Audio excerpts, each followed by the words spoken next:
And then, all right, so we are live in 3, 2, 1. Okay.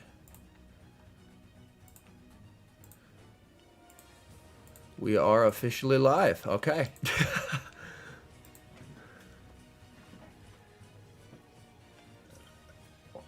Alrighty. Also, I did see that I believe you reached veteran this morning. Is that right?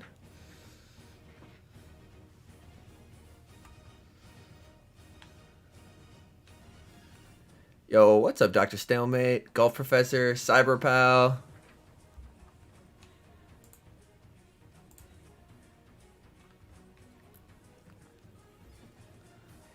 Alib, Jen. Hello, welcome in, everybody. Sorry to hear that, Juan. Hang in there, man. Yo, what's up, Amanta? Yo, what up, Kaiser? Kurt, welcome in, everybody. Hello, hello, hello. Today's gonna be a fun one, chat. Today's gonna be a fun one. We are joined by the one and only MeWeedle, current Pokemon Go Seniors Division World Champion. And hello, everybody. Yes, so we have MeWeedle and Stuttgart Regional Champion. All he does is win, folks. So today, we're going to hear from the man himself. Also, let me know, how is his volume compared to mine and the music? Because we can adjust that if needed. But yes, MeWeedle, thank you so much for agreeing to join me on the stream. It's definitely more of an advantage to me. Honored to be here. Thank you. Yeah, absolutely. Hold on. I'm going to see if I can turn up your volume a little bit.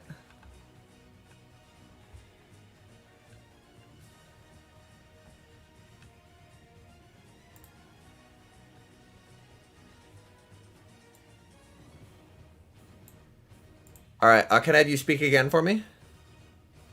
Yeah, I hope this isn't too loud. Okay. I just adjusted him. Let me know if his volume is good, chat. A few battles, yes. I haven't seen the battles, chat. I was very tempted to be spoiled, but I was like, nah, I'm gonna hold off. I'm gonna wait to see the battles. Sounds better. All right, perfect. And then we are going to take a look at that together. So first off, my thought is we'll kind of just go through the team that you ran, and then we'll cover, I believe the first match of day 2 was against Squark. So the team you're running, we have the double steal strategy. We have Registeel, Galarian Stunfisk. We have the double flyers. We have Mantine, which is definitely an unexpected pick. Do you know, was Mantine, was your Mantine the only one in the top 8 at Stuttgart? Yeah, I believe they actually did make a graphic where they showed all of the Pokemon with how often they were used, and I believe I Okay. was the only Mantine, yeah.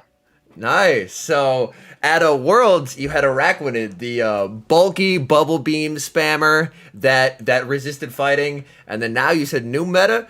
I'ma adjust this slightly. Still bulky, still bubble beam spammer, still resisting fighting, but this still making Metacham upset. But this time pivoting to the Mantine. Okay.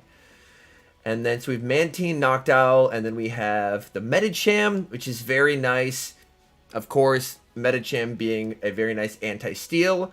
And then we have the Trevenant, which, as long as it avoids the Owl, it feels like Trev has a nice amount of play. Because obviously, Owl, it feels is almost ubiquitous, like, on every single team. But outside of that, like, even as we take a look at Squark's team here, and I'll move my camera real quick so y'all can see it. Like, Squark in this matchup is running Altaria, G-Fisk, Registeel, Mew, Metacham, and Noctowl. So it looks right off the bat that Trev is at least pretty decent against Squark's team, right? Yeah, so I was thinking mainly Trev would be pretty good against the Mew, which actually looks quite decent into my team, Okay. which was the main thing to worry about, actually. And out of curiosity, at this point in the tournament, do you know movesets? Or is the Mew moveset still a bit of an unknown coming into this match? Well, I obviously researched what teams I might be facing Okay. for this day. Um, but the Mew moveset was never shown on stream, so it was still. Okay. So it's I was still an unknown. Okay. exactly. So I was probably expecting Wild Charge. The only debate was between the Surf or the Flame Charge. Yeah. Okay. Yeah, Wild Charge is yo Keith with the 10 bop. Thank you so much, man. That's some sprays right here. Let's go. And Wild Charge, of course, would be fairly uncomfortable for Mantine, but it looks like across the board, as you mentioned, that Mew definitely is scary because has the ability, obviously, with Surf to hit G-Fisk, and then Wild Charge for the Flyers, and then even against something like Medicham, it's going to be resisting Medicham's best move of Psychic, and anytime you're in a matchup where you're stuck throwing neutral ice punches, definitely not the greatest spot for Medicham to be in, for sure. But yeah. And so going into this matchup here, it sounds like, obviously, the Mew, definitely something to keep an eye on here, and then... So you're thinking of a heavy dose of Trevenant, and then obviously, if he's seeing Trevenant, he's probably bringing the Owl. But the nice thing is you do have a couple decent Owl covers, right? Because you have Mantine, which I believe I saw you discussing on Twitter. One of the reasons why Mantine worked really nicely was it's an anti-fighter, being that it's a flyer, but with Ice Beam, it has the coverage for other flyers, right? Exactly. Yeah. Yeah, because that way, I mean, Ice Beam double super effective on Altaria, single super effective on Noctowl. So something like a Trevenant plus Reggie or a Trevenant plus Mantine, probably, yo, what's up, Fluid? What's up, Charwin? Probably a decent core going against Squark just because Trev is really neutral, and then you just have your Owl coverage, right? That is true, but exactly as I was expecting the Mew at just anywhere in this line, I was not feeling confident enough to bring it at least too often, especially since he's probably going to use some fair share of Reggie as well, given that it can hit 2/3 of my team for super effective damage, beats Okay. the Medicham in the zeros. Honestly, doesn't do too badly against the Trev. So Yeah. that was also It is uh, quite scary to see how well it does. So that's also definitely an area for concern there. So maybe not the Mantine there, but hey, that is part of where having that show 6 experience, because you've Richard asks, "Hey Henry, where is MeWeedle from in the UK?" Obviously, it's a question you don't have to answer if you don't want to, but so Richard's asking, "Where are you from?"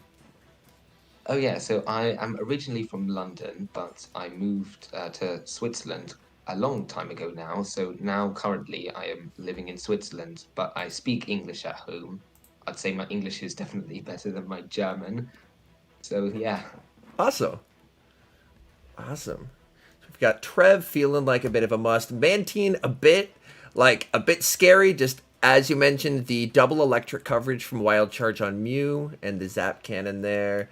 So, but Trev feels like a must because dealing with the Mew definitely going to be a bit uncomfortable here. And it looks like to go to 139.38. All right, what's happening here? Come on, VOD. You can do it, buddy. You can do it. All right. And we're going to move into the first match here. As we take a look, we see the Trevenant into the Noctowl right off the bat. So generally when picking teams like this, do you often try and, or in this particular situation, are you kind of thinking like Trev is more of a generalist, so I'm just going to try and lead that? what I was mainly thinking is that with Mew, you like to lead the Mew and then Wild Charge dip out. So I was trying to catch the Mew lead with the Trevenant in the front.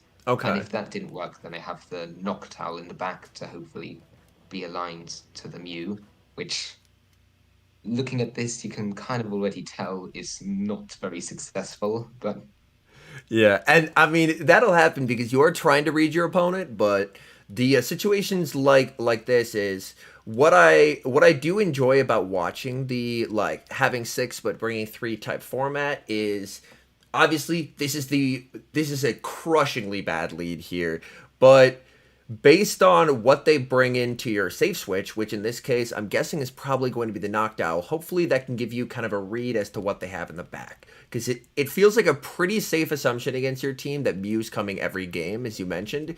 So if you safe switch, let's say the Owl, and they bring in the Reggie, then you have a pretty decent idea, hey, it could be the Mew as the third, in which case, if you can get shield advantage with Owl, shield advantage Owl can probably do okay versus Mew. Because obviously they have to land the wild charge to do any meaningful damage. Shadow Claws are going to be double resisted, right? So if you can kind of get shield advantage there, that could put in some work. But also, Reggie at the very least is only taking neutral from you. So it does make... The align does seem to make quite a bit of sense here, because it seems like you're trying to just pick your one thing that has the best matchup versus Mew, and then two things that at the very least is playable, because that Mew's pretty scary. Exactly, yeah. And even the other two things that are playable into Mew are actually playable into his whole team of 6, so that works out quite well for me. Yeah, like as we discussed, the Registeel is looking so good for both sides here, because even though we do see the counter users Medichams in this format, unless you're a Mason who ran Pup, like most of the time are running Ice Punch Psychic, and in that case, Medicham just can't do enough charge move damage to win the zeros. So Registeel can actually win the zeros, which can be another strategy as well. If you can get shields down, Registeel doesn't live it on much, but Registeel winning the zeros against Medi, when Medi is basically the only fighter really used, is quite nice. Of course. All right, just had a bot in chat. Had to ban him real quick. All right, so we're going to hop into this match here. Obviously, terribly bad lead. You see the save switch into Noctowl, and Squark is actually staying in here. Squark does have a pretty strong counter available in Registeel, but the question is he, at this point, potentially reading a second flyer in the back and trying to bait out the Registeel? Because he's staying in here, so... John asks, does anyone know where Squark is from? And we do see the switch into the Registeel there. So in that particular matchup with the Zap Cannon, my recollection is that Zap Cannon onto Noctowl, does that put it into farm down range, or is it like an awkward range for Registeel to handle?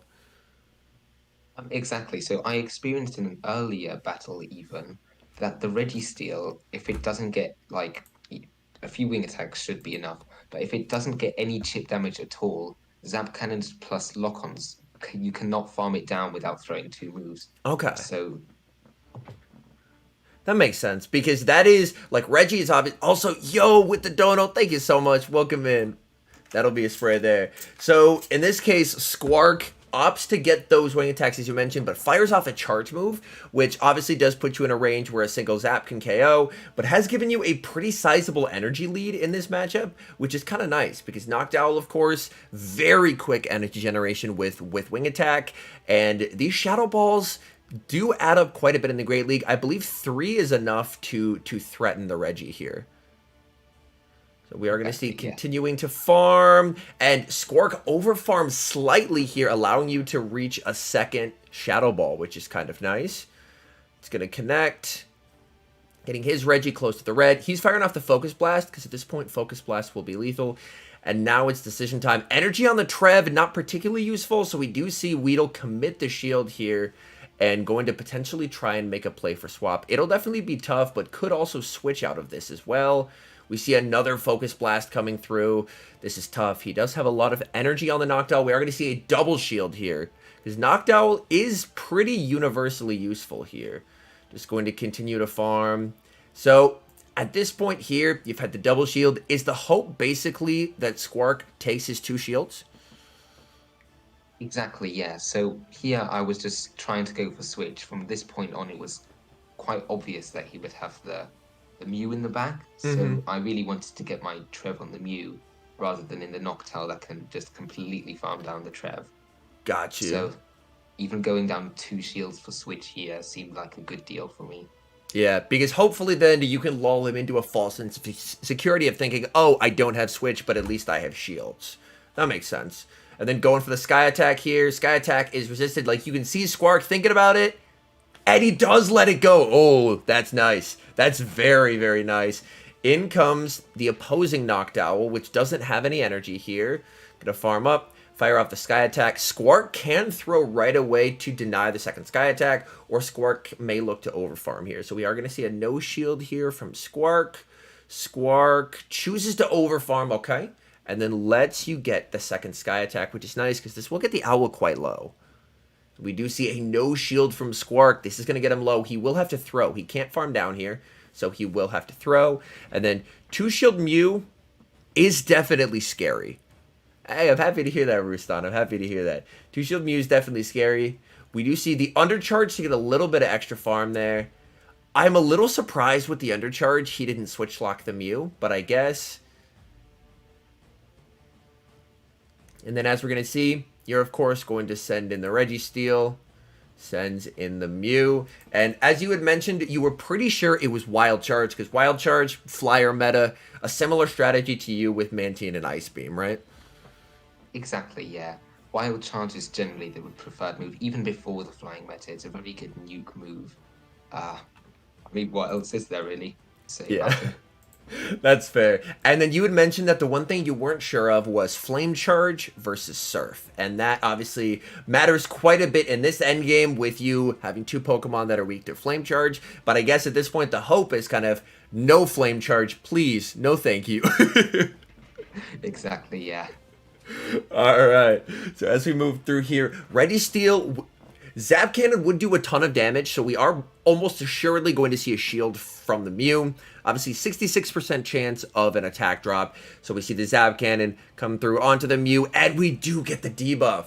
Now that is quite nice here. Mew farming up, going for the Surf. Mew does not want to lower its defense just yet, because the moment you lower your defense, those Shadow Claws from Trevenant are going to tear through you.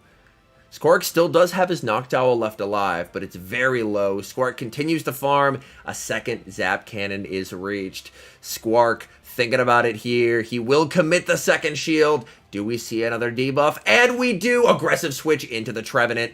At this point here, is it basically just making Mew's energy not particularly useful? Because obviously at this point you've seen Surf. You know it's Surf Wild Charge. I resist everything this Mew has. And the Shadow Claws, at this point, if it wasn't in Zap range before, it's in Zap range now. So basically, you're just getting value out of your Trev, and trying to make it so that the Trev gets value as opposed to being stuck against that Noctowl where it's going to struggle. Exactly, yeah. So with the I don't want to take any more moves on my Reggie if possible. And I know that his switch clock can't be up yet, so if I bring in the Trev instantly, he's going to have to throw some energy or die to a Seed Bomb, which will arrive before he can swap out into his Noctowl. Gotcha. So this way, forces Squark to burn energy, which is very, very nice. Yo, what's up, Lolliot? So we see the Surf land. Clock will come up here momentarily. We see the Wild Charge coming through. This obviously will hit decently hard. Trev, not the tankiest mon ever, but it is going to be resisted. And now we see the Noctowl. Noctowl does get the Sky Attack, but interestingly enough, we do see not throwing a move there. Is that to potentially set up a Reggie farm here? To be completely honest, it was a misplay. I thought I could farm down, but I couldn't. Oh, that's fair. We'll just call it a Reggie farm. That's fair. That's fair. Yeah. Honestly, to be fair, that Noctowl is so low. Yeah. But either way, because Mew had to throw a Wild Charge here. So this way, you get like four-ish lock-ons there. And then I don't think this is quite Wild Charge range. So he's going to go for the Wild Charge. Obviously, I haven't seen these, so we'll have to see. Is this going to be Wild Charge range here? Wild Charge. No, it's not. Reggie takes it. Oh, man. So, out of curiosity, you don't have to say specifics and stuff, but Reggie, is that raid IV, or is that, like, different IVs than you can obtain via a raid? So I believe my Reggie is a traded one. Okay. And I believe it's better than any possible raided one. Got you. It's not the best possible thing, or not even really close. It's like just just slightly better than the rank 300 or so. I Okay, believe the IVs are like 6, 10, 14. got you. So And then out of curiosity, do you notice, like, had you previously played with a raid IV? Like, do you end up noticing differences playing the two? Like, does it feel like that extra bulk comes in handy? Um, I have actually never played with a raid IV one. This is the only one I've ever had. Oh, I only got my okay. first Great League. I only got my first Great League Registeel after it got Zap Cannons. I really just needed one because it was like the top meta at the time, and Okay, if I didn't have one, it would be a bit of a problem for me. So nice. That makes sense. Okay, gotcha. Thank you. And then I'm going to scrub a bit forward here. Mr. Tamagotcha, who says, "Good morning, Henry, and a huge congrats to MeWeedle on his amazing run and win. All the best to you in Japan at Worlds." thank you very much. And Mr. Tamagotcha had a very nice run at Toronto. I believe he made it all the way to like the day one finals, I believe. So he made it he made it pretty far. So big congrats to Mr. Tamagotcha. Congrats. Well done. All right, and this should be game two here. So, game number one is so after game number one, obviously, you had basically the worst possible lead, right? Worst possible lead, Trev into Owl here, but you still managed to win. So, going into game two is a confidence high, knowing that, hey, I had the literal worst possible lead I could have, and I still got the win? Or is it more just, man, that Mew is scary? Um, it's a bit like it's a bit of both. I wasn't completely confident that, I was going to win even if I have a terrible lead like I did game one. But what I did know was that he can easily, if we play the same game again, he knows he can play better and he knows he can easily win that game again. So what I was predicting is that he will actually put the Mew in the lead this time. So I was hoping to catch it in the lead, and well, once again, it didn't work. So that's a Oh bit no. of a shame. We see But yeah, we see same leads here, but interestingly enough, we see a same team from you, of course, but we do see a pivot from Squark here. So Squark foregoing the Registeel and actually bringing in the Metacham, and I think that is going to make, if you save Switch Owl here, that is going to make it a lot more awkward for Squark because Squark doesn't have as comfortable of a pivot now. Because Mew, of course, and I'm curious here, like you would presumably have to get some decent chip onto the Owl because Wild Charge is a great move, but Owl's tanky enough that my guess is Owl from full probably tanks a Wild Charge, correct? Or am I mistaken there? yeah, it quite easily tanks a wild charge. I believe like even a wild charge and surf just about don't KO. So the wild charge will never put it even close to Shadow Claw down range. Okay.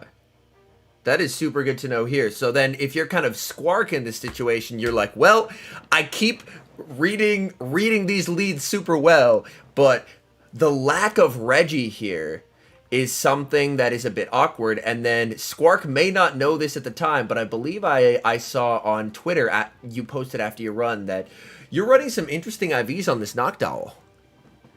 In that you are Yeah. you and then was the choice to forego a high rank for a high attack, was that an intentional one, or is it just using the best one you had? So I actually have three different Noctowls built. I had the first one that I ever built, which is not that great. Then I have a high Okay. rank one built. And then I specifically built this one for this competition because I really wanted the G-Fisk breakpoint. It's Okay. super important to get the G-Fisk breakpoint. There are also other small advantages like winning CMP over other owls. You win CMP against other stuff as well, like Like, a good ranked Medi. You can yes.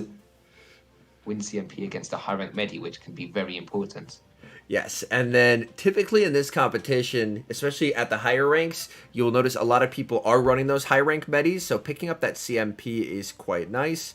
And then, as you mentioned, the mirror, because as we've seen at this point, Owl is basically ubiquitous. It is more or less the flyer of choice at this point, just because it absolutely crushes the basically the only grass that's used. Like, there's the odd Venusaur or two, but if a grass is being used, most of the time it is going to be the Trevenant there.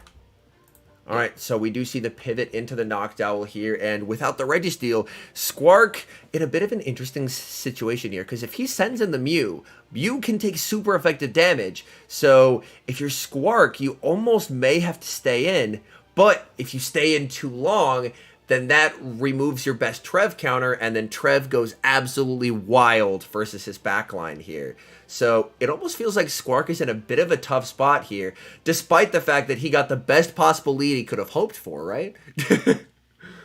Yeah, exactly. So I find it a bit of a weird line by Squark, exactly for the reason that you said. It's a bit weak to my Noctowl, and given that he saw I brought the Noctowl last game, I'm surprised that he's building a line so weak to it this time. He's going to fire off another Sky Attack here. And then, as you can see, there is a small amount of HP difference here between the Owls. And that's, again, going to be Weedle. Hold on. I'm going to restart the background music here. Weedle, as we mentioned, is running the slight attack weight on the Noctowl there. And then I believe it's, I don't remember the exact, it's like 106-ish attack gets the breakpoint, I want to say. Exactly. It's 106. Against the rank 1 even, you can get it with a bit lower, but against different high rank ones that are a bit more defensive, 106 is the aim, the goal that you want to try and get. Okay, got you. So, as you can see in the mirror, there is... Oh, and Mr. Tamagotcha has a great question. MeWeedle, any tips for staying calm, composed, and being able to play at the same level you did all day? Which is a good question, because at this point, you've made it through a regionals, won it. You even won Worlds last year, so... What... Honestly, I did not stay calm and composed. It just looks that way, but it's really nerve-wracking, you know, sitting there playing, knowing that if you lose this, your World's invite is most likely, or just less likely to happen. But honestly, just, you know, when you're there playing the game, your concentration is focused on the game itself, and you kind of forget the fact that you're actually live on a stream. So just focus on the game. That's all I can really say about it. Yeah. That's fair, because at the same time, I mean, to get to this point, you've probably done your fair share of practice. You've obviously done hundreds of battles as well, so it's kind of just like a, well, time to play another battle and just try and focus on that and drown out the noise, because that's not what's going to help you. Falling back on your preparation, knowing what you can and can't survive, stuff like that. Exactly. All right, so we're going to hop back in here. We do see an immediate no shield here, and this is, again, falling back to, he is going to choose to let that go.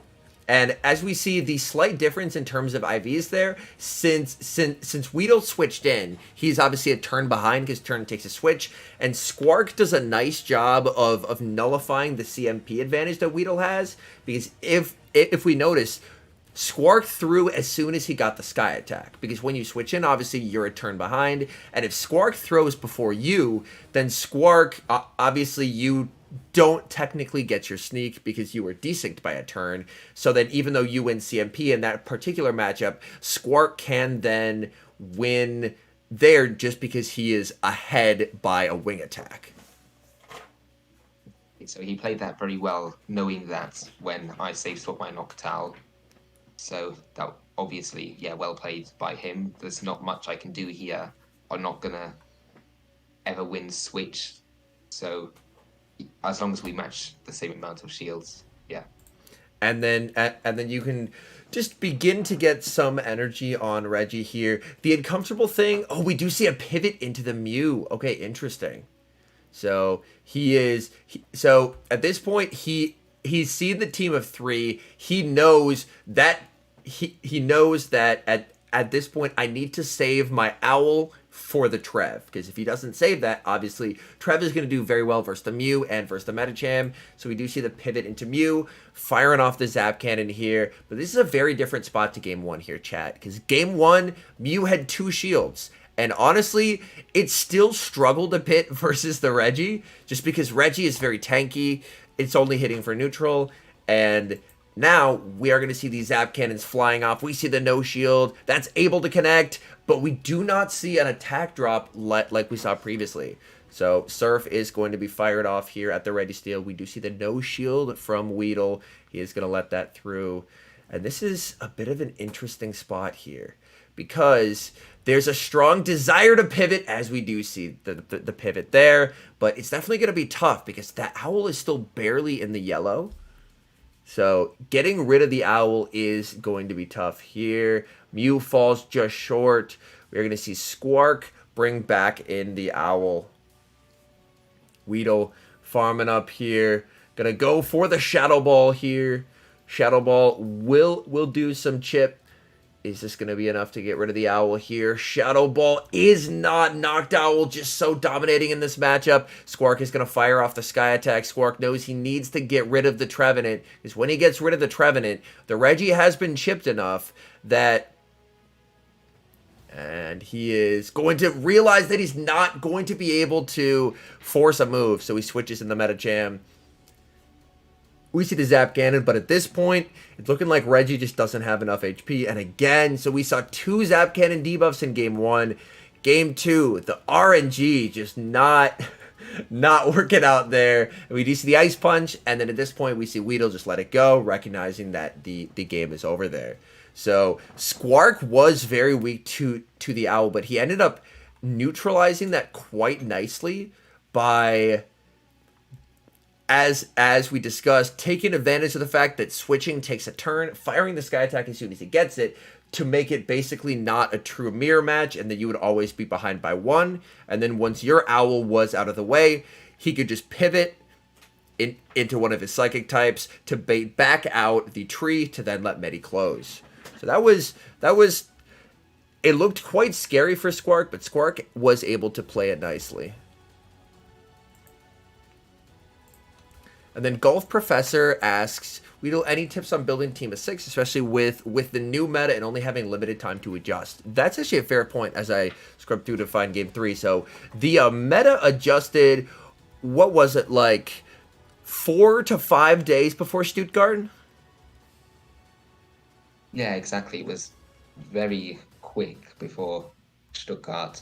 So basically, my main way that I build a team, I personally really like starting with Trev Double Steal. I think Double Steal pressure is so good currently in Show 6, especially with all the flyers around, and just generally it's the thought of you can't bait out a Steel type without there being the threat of there being another one in the back.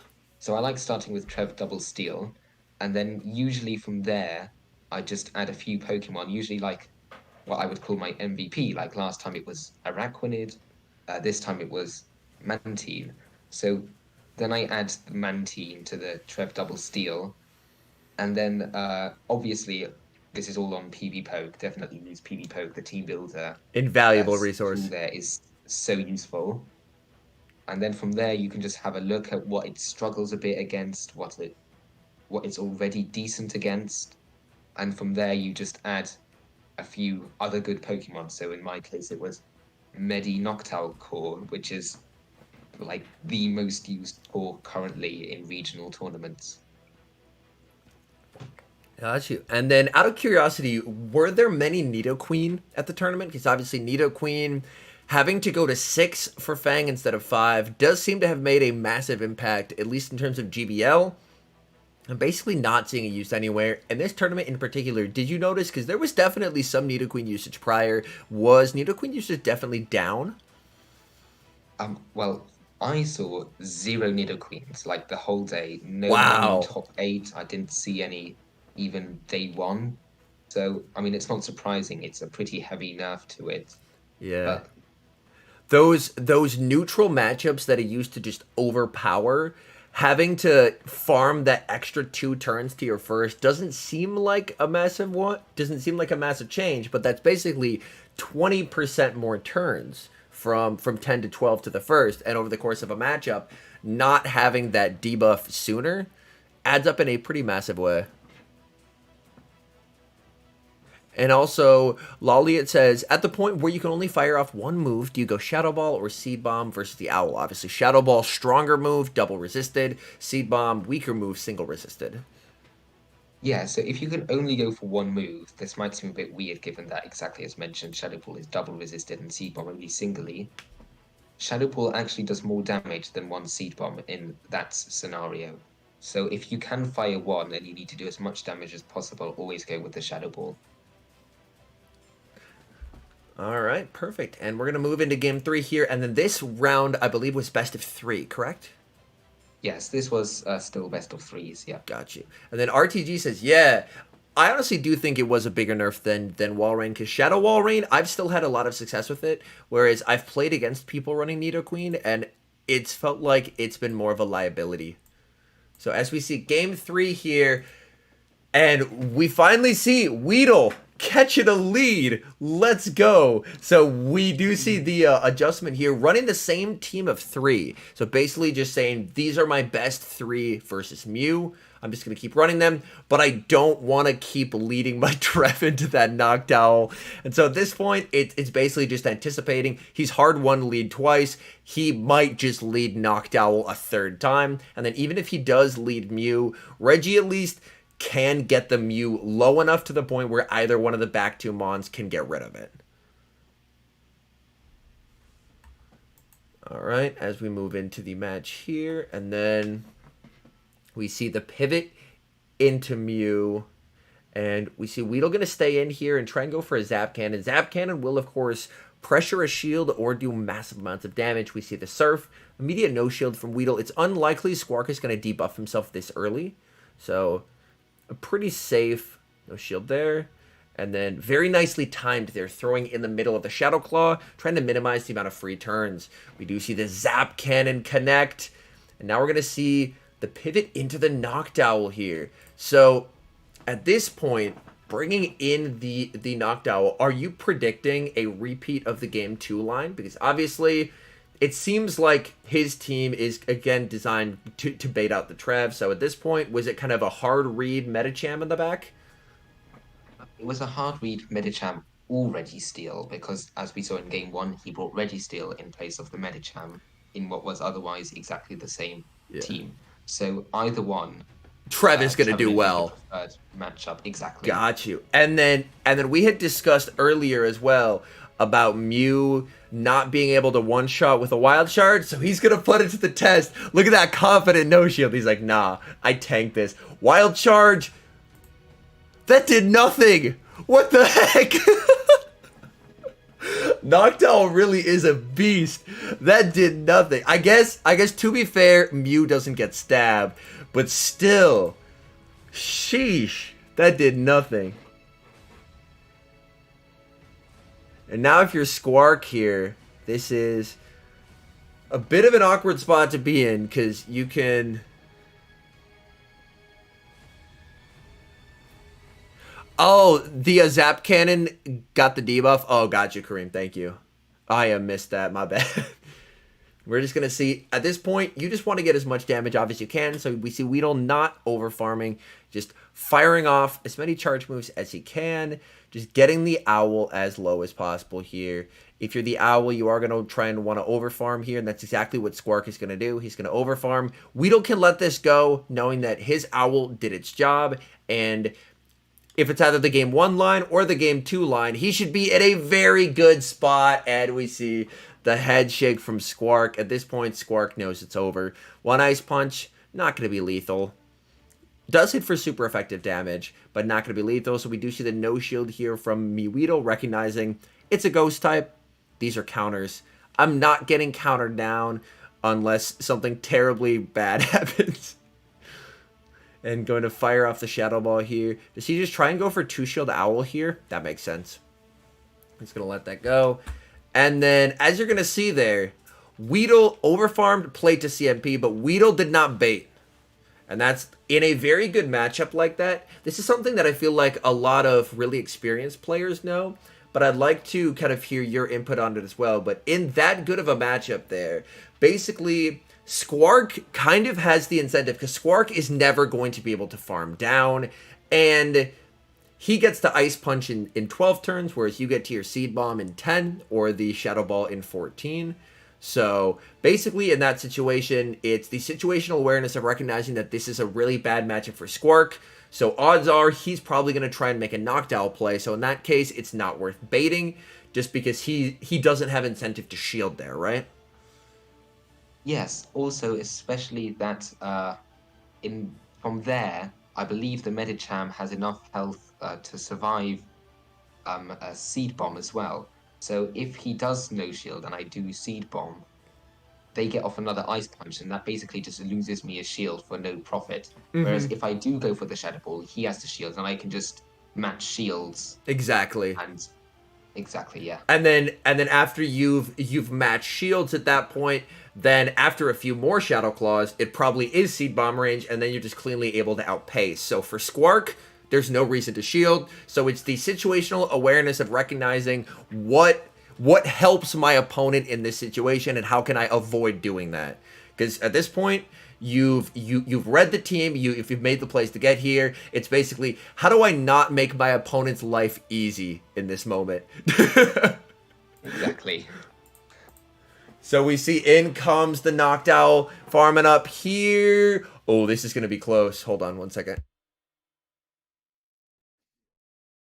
All right, had to sneeze. I'm back. We see doubling up on the Seed Bombs here. Unfortunately, the Wing Attack did KO. All right, sneeze twice. I'm back. And then we are going to see the shield. He goes for the Sky Attack bait there. He's now going to go for the Shadow Ball. But Weedle's in a nice spot where his Reggie is not in a range. His Reggie is not in a range where a Shadow Ball will KO. So the next move, not going to be an issue.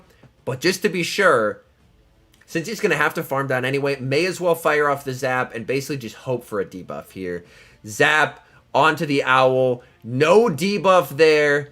Will make it to the Shadow Ball. I just don't think this is enough damage here from the Owl onto the Reggie. As we discussed, he has a pretty nice rank Reggie. Shadow Ball not going to KO. Gets the lock on down. And Weedle with the 2-1 victory here over Squark. And that moves you into the winners finals, which I believe is versus Inadequence. Is that right? Yeah, I think the Inadequence match had been decided before mine. So at this point, I already know that it's versus Inadequence, yeah. Okay, gotcha. And then Inadequence, because we've obviously covered your team here. Do you want to talk about Inadequence's team a bit? Because obviously when building a team, your goal is I want to have some strong cores that I can work with, some flexibility. I want to have some nice play against the common meta picks that you're going to see in the tournament. And then Inadequence rolls through with his Dunsparce, Jumpluff, and Shadow Sableye. So Inadequence definitely bringing some interesting picks. But Dunsparce is very interesting because Dunsparce, while it's very bulky, it doesn't output a tremendous amount of damage due to not getting same type attack bonus. But Dunsparce can do quite well versus the Trev Owl Core, which is, and also, I mean, can hit the steals for super effective. So Dunsparce can hit 4 of 6 for super effective, and then it's going to double resist the ghost moves from Trevenant. So Dunsparce is looking a bit scary going into your team. Yeah, the Dunsparce and even the Shadow Sableye as well. You might think, well, the Noctowl has a positive matchup here. And to be honest, it does. But I believe the Shadow Sableye can win the Zero Shield against the Noctowl because 2 foul plays KO with the Shadow bonus. Gotcha. And it wins CMP against the Noctowl. So that was something to look out for as well. So even the hard ghost check may not be as hard of a check as you're necessarily hoping for. And then in terms of Azu as well is a bit awkward just because obviously, like, you do have Reggie, which handles it quite nicely, of course, but Fisk, most in this tournament run the Ice Beam Play Rough set. Is my understanding. Is that correct? I believe that's generally, especially in Show 6, the In Show preferred 6, move okay. set with all the owls around. Yeah. Yeah, that's fair. Yeah, a lot of owl, and then a decent amount of tree, and then play rough is just same type attack bonus, but cheaper than hydro pump. So it proves to be quite nice there. So taking a look at a team like this, as you mentioned, the Dunsparce is a bit worrisome. So is the Sableye here. So it feels like getting something.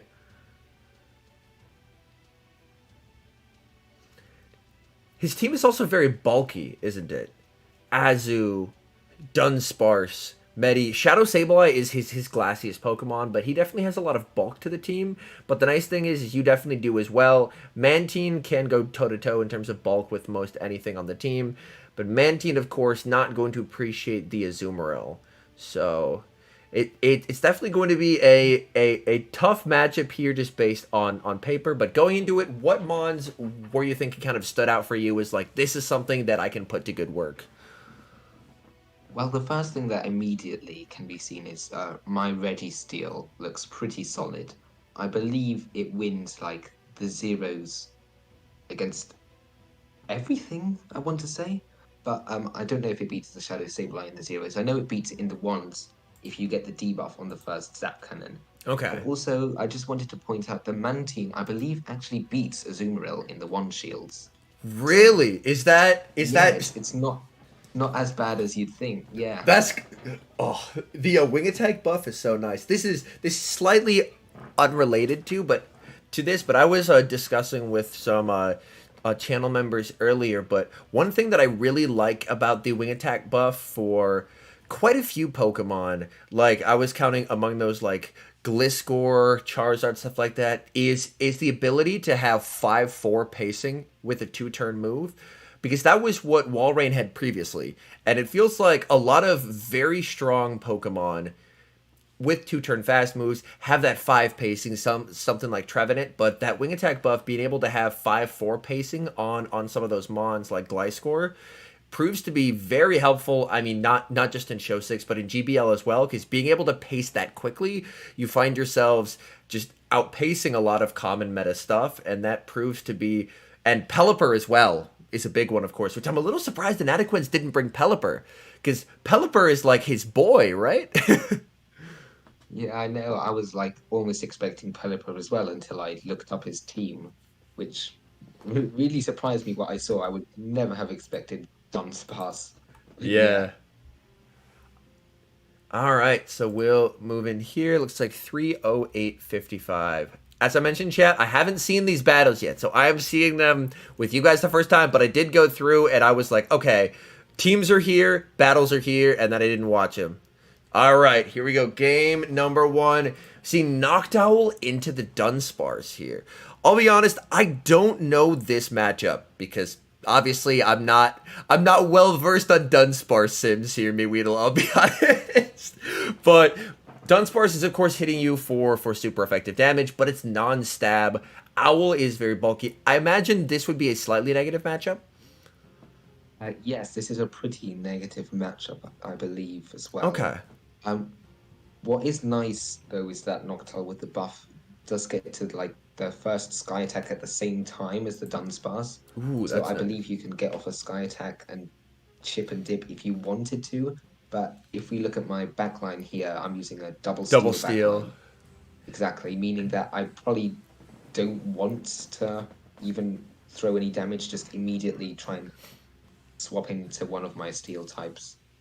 Yes, and then the one like nice thing about steals into Dunsparce, obviously it's uncomfortable. Drill run hits for super effective, but as we discussed, it doesn't get stab, and rollout does absolutely negative damage. Even going up against something like Noctowl, rollout generates a lot of energy, but it's very low on damage, even in super effective situations. So as you're going to see, if we do see a pivot here, which we are, into the Registeel, you're going to see rollout basically heals it, and then we do see the Shadow Sableye being met into the Registeel. So basically, as we discussed at the beginning, you were thinking Registeel, one of my strongest mons, so I may as well give it an energy lead, because as you had mentioned, Reggie can win the zeros first most everything, and if you get the debuff, it can win the ones. So basically, you're saying, hey, if I don't win lead with Owl, I'm going to send in and get my best mon in energy lead, because he doesn't really have a strong answer to it in the zeros. Exactly, yeah.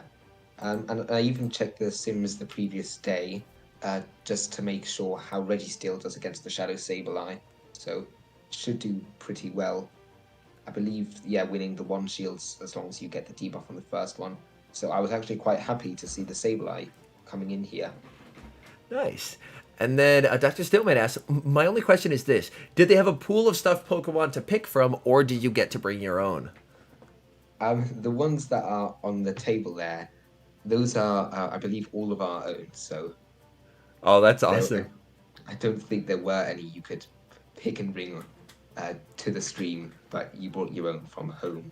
Yeah. Also, I do have to add one thing before we hop in here. I do see the Wooloo plush. Thoughts on Dubwool? I like Dubwool as a Pokemon, but its relevance in the current meta is... I honestly, I'm not too sure. I don't see it very often, but I don't know if that's because it's not very good or just people don't have one.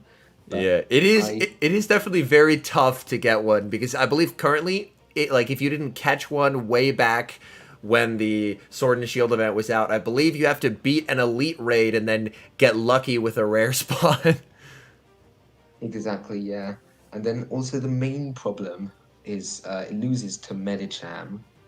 To beat Stunfisk, I want to say you have to have Payback. Yes, you do. If you have Payback, then you're kind of losing the Owl matchup as well, which you'd need Wild Charge for. That makes sense. So in the show 6 type format, the meta's a little hostile to it at the moment. Got you. Yeah, sadly. But still a very wonderful sheep, regardless. Yeah, thank you.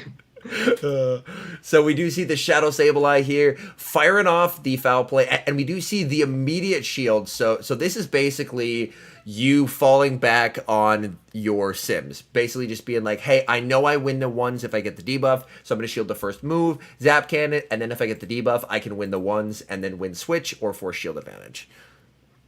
Yeah, correct. All right, so again, as you can see, the preparation ahead of time comes in clutch here. We see the zap cannon, it lands. Hold on, I'm going to restart the music.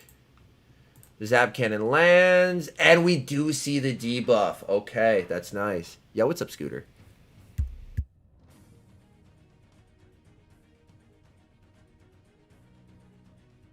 sneezing a lot this morning, chat, dang. I do see the foul play connect here. Reggie, can it get the lock on down here? It cannot. Oh, man. Inadequate's firing off the foul play here. MeWeedle lets it through and survives. Oh, man. Was that... So, I know we had discussed the ones there. That is just trusting the sim there. Basically just saying, hey, I should live this, or was it more just like, all right, I can't afford to go down shields, I just have to hope? It was a bit of both. I remember when I did check the sims, that was like a very, very, very close one shield win.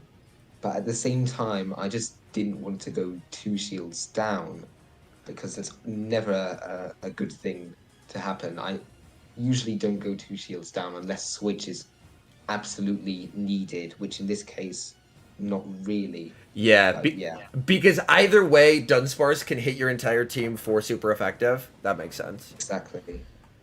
And then we are going to see... And at this point, you're so low, you almost have to blind throw here in case of a snipe. So, looking at his team here, the safest thing to blind throw is going to be the zap, because obviously we don't know what his third is. We'll have to see what he does. We do see the blind zap. Okay. That makes sense. Just because it would feel really bad to blind focus blast and have him bring in the Azu or something. Yeah, of course. That would hurt. As well, yeah. Exactly. So this way, you're at least guaranteeing Zap hits the entire team for neutral. So I'm just going to blind Zap here. because you don't want to get sniped. Zap connects. We do not see the debuff, and we see Dunsparce roll out down. Dunsparce is going to be met with the Fisk. Now, Drill Run, I'm guessing, is not going to two-shot here.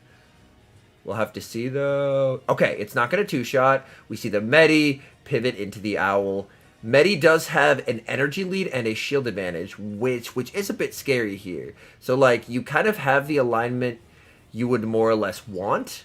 But being down a shield and down energy, Inadequance does have a lot of play here. Obviously, Ice Punch hits for super effective damage.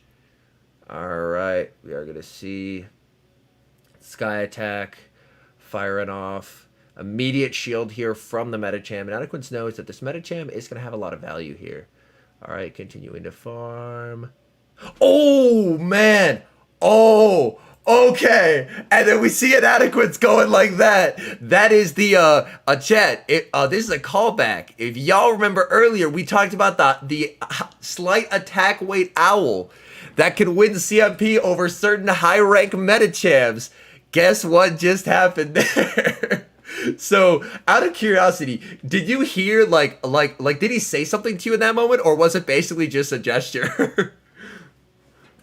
Yeah, you can actually talk to each other during the streams. It's something that a lot of people miss or don't think about. So when, you're not just doing the gestures, you're also talking at the same time. So Okay. sometimes if you see somebody deliberately going for, like, I don't know, focus blasting a Trevenant or something, it's not always because they're trying to, be mean to the opponent. Sometimes they're just having fun while talking.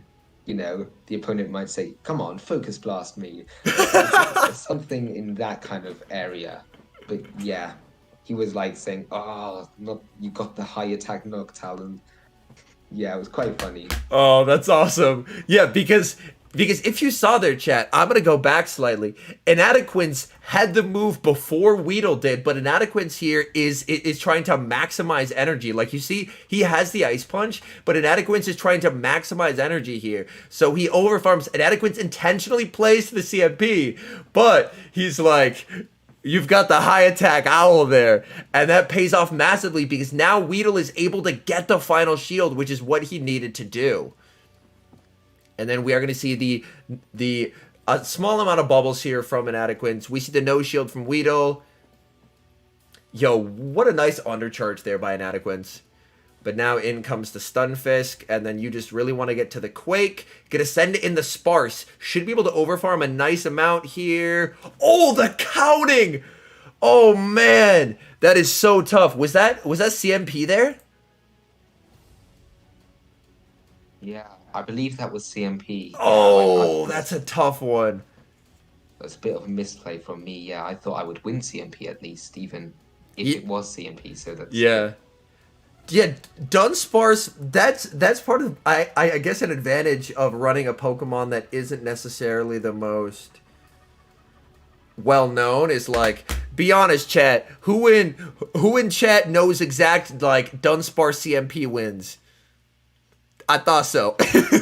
So going for the CMP there, and then Drill Run, of course, is going to do more damage than, like, an Ice Punch or a Psychic, so this is where you're going to expend the final shield, and then it would be tough to undercharge here. It would be tough. Oh my god, you're going for it. No. No. And it's a goal.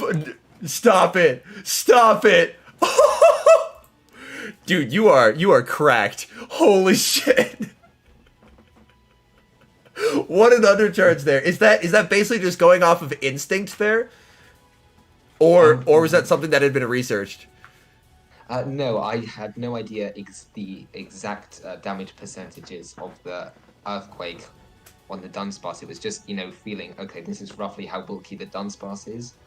Earthquake probably does, like slightly more than half, maybe like 60% or so.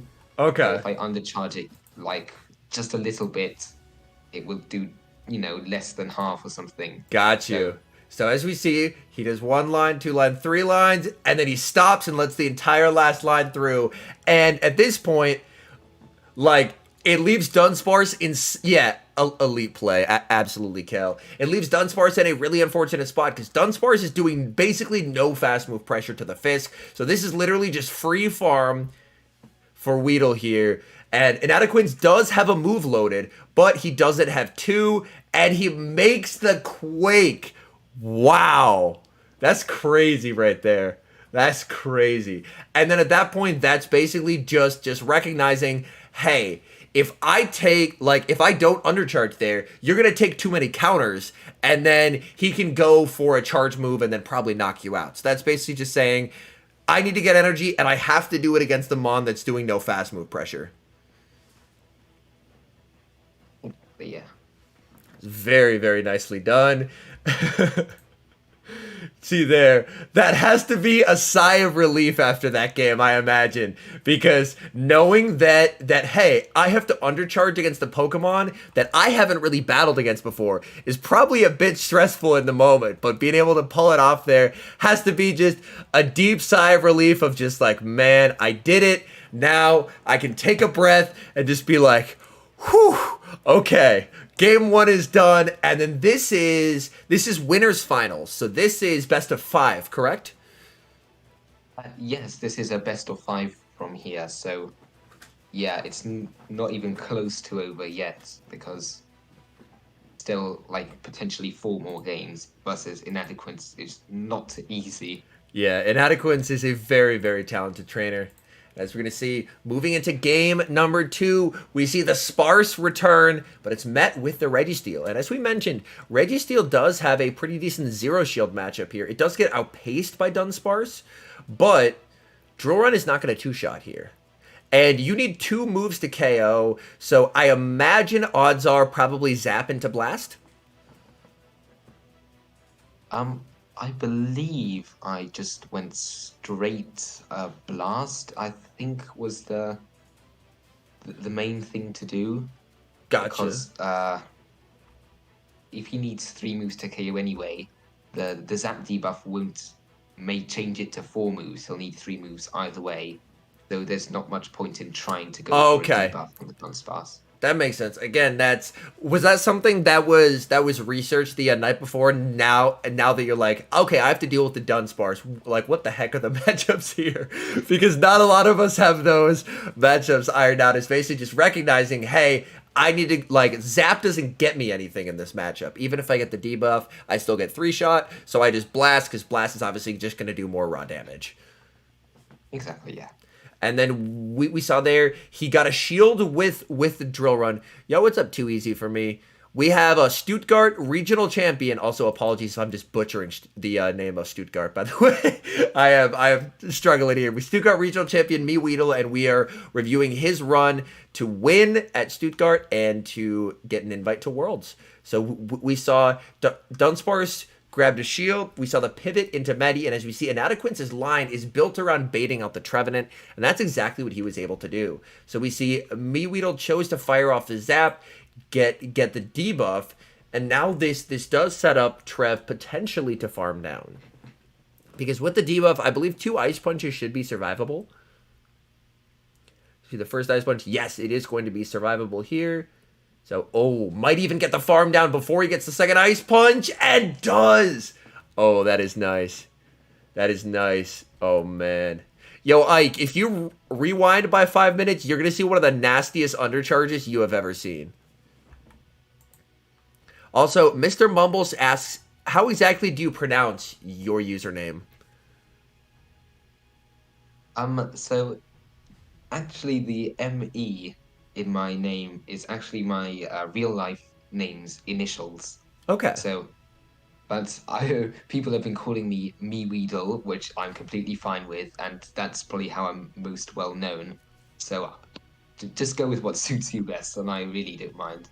So is it technically supposed to be like MeWeedle? Exactly. Yes. Okay. That well, was the plan.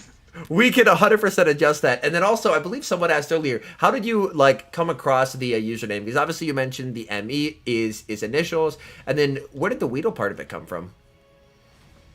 Well, 6 years ago, I was just a child and, picked up Pokemon Go for the first time and encountered this Pokemon called Weedle, which I just found a very funny name.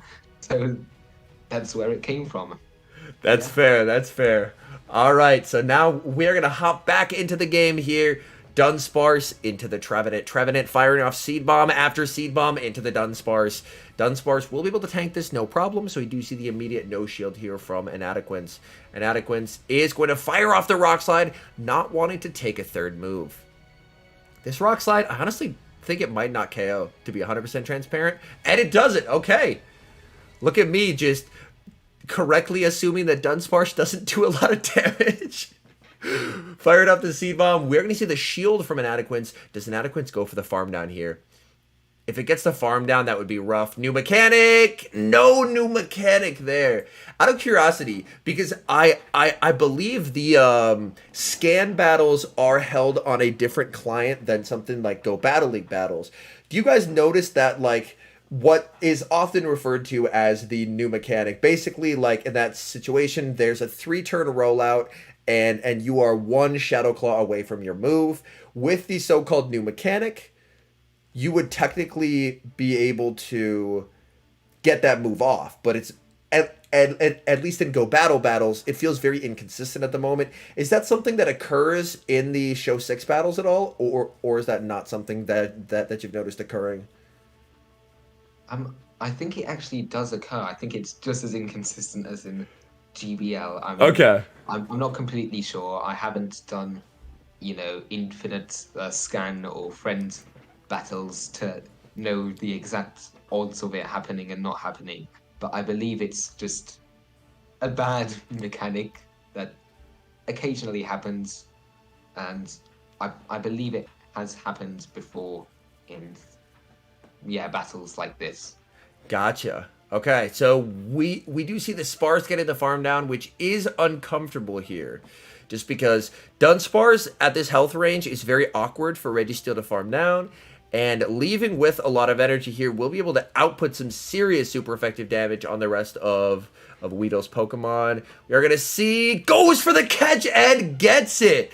Beautifully done there, catching the Drill Run onto the Noctowl and preserving some Reggie HP for later. I like it. There's a Zoomeril in the back, and this is definitely going to be a bit tricky. Azu, of course, running Ice Beam. Ice Beam will hit for super effective damage. And at this point, double Ice Beam is going to be lethal. Owl is going to continue to farm. We do see some very nice timing there by Inadequence. Firing off the charge move here. This Ice Beam does get the Owl pretty low. Probably going to throw 4 here would be my guess. Yep, does throw 4. Again, charge move timing is very important. Making sure that you're not giving your opponent any unnecessary free turns. But this end game is going to be very awkward. It feels like, it feels like you almost have to shield the Owl here, because the Owl is your only source of fast move pressure at this point. And to be fair, it's Wing Attack. Wing Attack isn't exactly a paragon of fast move pressure, but it's basically just both these Pokemon are in the red. It's going to be hard for Reggie to take them out. Aggressive switch into the Reggie. We see the Focus Blast. Focus Blast is going to KO. And at this point, I don't think you're quite in Drill Run range, are you? I don't think so, because you're just below half HP, and then, as we mentioned, Drill Run 3 shots. So at this point of the match, you should be honestly in an okay spot because you were able to make the catch, and then just recognizing the fact that you needed to preserve the Owl, and then switch back into the Reggie, take advantage of that loaded energy, and then now, hopefully, you should be in a decent spot to take out the Dunsparce. And to see Inadequence over-farming, and over-farms a bit too much. And man, so again, being able to survive the Dunsparce is quite nice. Because that Dunsparce, that Dunsparce is definitely scary into the team, but you've managed to take it out twice. So up 2-0, only needing 1 more to get the win. Is there like more confidence in this moment? Like, hey, the Dunsparce looks good, but I can at least handle it? Well, yeah, obviously being 2-0 up, I feel a lot more confident than being still even on 0-0. But obviously, I know Inadequence, obviously, as I've already mentioned before, great player, could easily come back with a 3-0 sweep from here on. So, absolutely. Like I said, just saw that nasty undercharge you mentioned, and my god, that was incredible. All right, let's move into the next game here. Also, chat, I just got my Keldeo research, so I'm doing Keldeo research in the background, so I just took a snapshot of a wild Pokemon. All right, here we go. Next match, we have Reggie into the Shadow Sableye. As we had mentioned earlier, from your research, you know you win the ones if you get the Zap Cannon debuff here. So we are going to see foul play. And taking a peek in the back. Again, the Dunsparce does look quite scary. We are going to see a shield from an Inadequence here. Zap Cannon being fired off.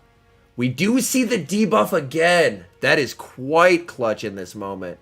Continuing to farm. Firing off the foul play. Foul play, of course. Definitely survivable by the Registeel.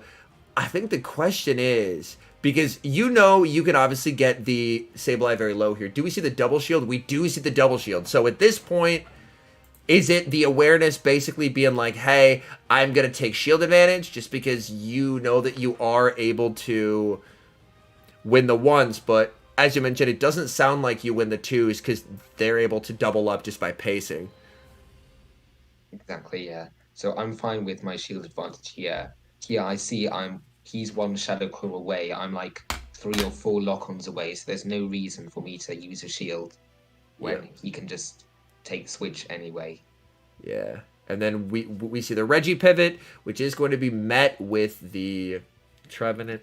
And there he actually overformed slightly. He could have gone for a Zap Cannon first, tried to fish for debuff, but instead he's just going to let that move through, and now he's going to fire off the Zap. Zap, of course, will hit for some pretty significant neutral damage. And we do not see a debuff there. So Inadequence not getting the debuff he was hoping for. Weedle will have to throw here. And does on CMP. Very nicely done going for the Seed Bomb here. No debuff, which is quite nice. So the Resistant Seed Bomb is going to be enough to knock out. And leaves with a nice amount of energy. Because Sableye is definitely scary. And I believe Sableye had a move loaded too. He's going to bring in the Dunsparce. A bit uncomfortable, but at the very least, you can get some solid chip damage here with the Trev. But definitely in a bit of a precarious spot. Do you burn the last shield here? Oh, this is tough. I think Sableye has a move, so he's going to let this go. Basically just trusting in the Noctowl. This is going to be a tall task for Noctowl, because at minimum, you need 3 Sky attacks to win this game. And Dunsparce with Rollout is going to charge pretty quickly. They're going to see the Rock Slide connect. And at this point, I think with the Rock Slide landing, unless you're able to outpace to the next Rock Slide, I think it's game over. Actually, I think it might be... Oh, we are able to outpace. That's really nice. That's really nice. But the thing is, Sableye... I think Sableye has over a Sky Attack. Oh, this is going to be so close. Oh, they have exact... So Sableye has exactly a foul play. So I think you win this. Yeah, you're able to outpace because you're on the 5 cycle there. You're on the 5 cycle. Oh, my. Wow. So Sableye had a loaded foul play there, which is quite scary, but thanks to the quicker energy gen of Wing Attack, barely able to outpace, Sableye only had that foul play loaded, and then he's able to outpace Sky Attack before the double foul play and take it. So you take the 3-0, and then with this win, that is clinching the ticket to Yokohama, Japan. So very nicely done there, and despite having a pretty scary matchup in the Dunsparce, able to fight back and get the job done. So very nicely done there. Thank you. And then we have to move ahead a lot of time here. All right, to both teams. Oh, and it's Squark. All right. So in the grand finals, obviously Ticket is punched, which is great. And now you're playing for the ability to have your... It's probably not worth the cost. Like, you get Keldeo, but outside of Keldeo, the rewards are kind of bad.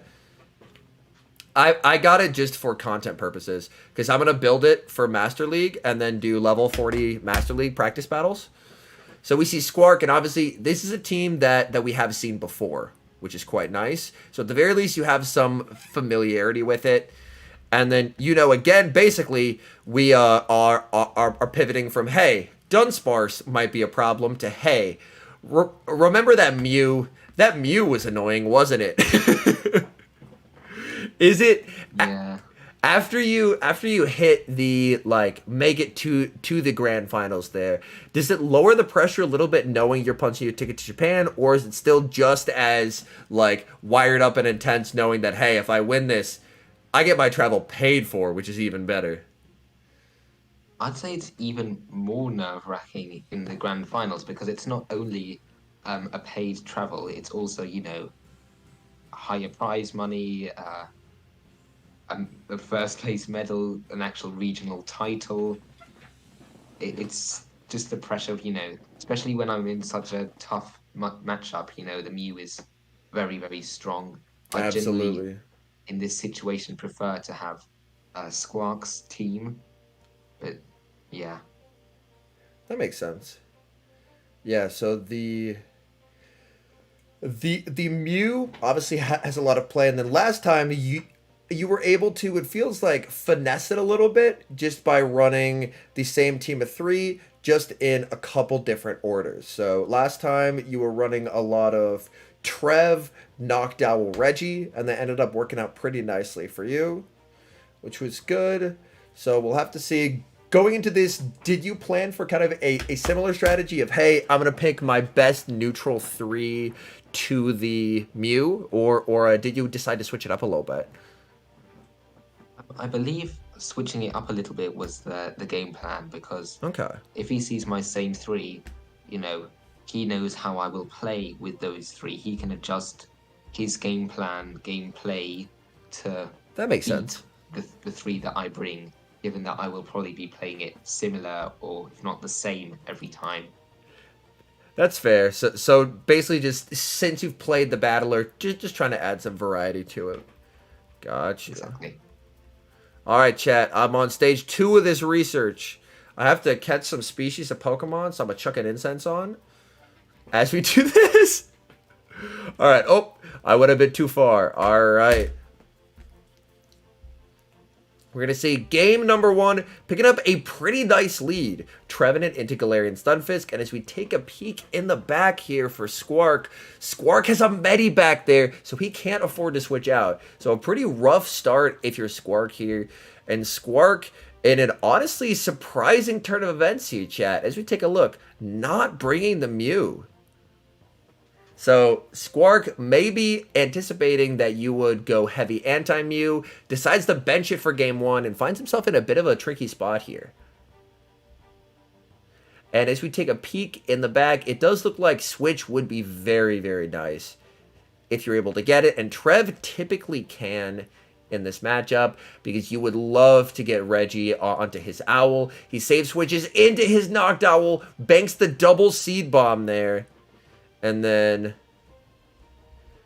able to bring in the Registeel. And as opposed to the Fisk matchup, where the Fisk matchup is possibly flippable there, the Reggie matchup definitely more awkward for the Owl.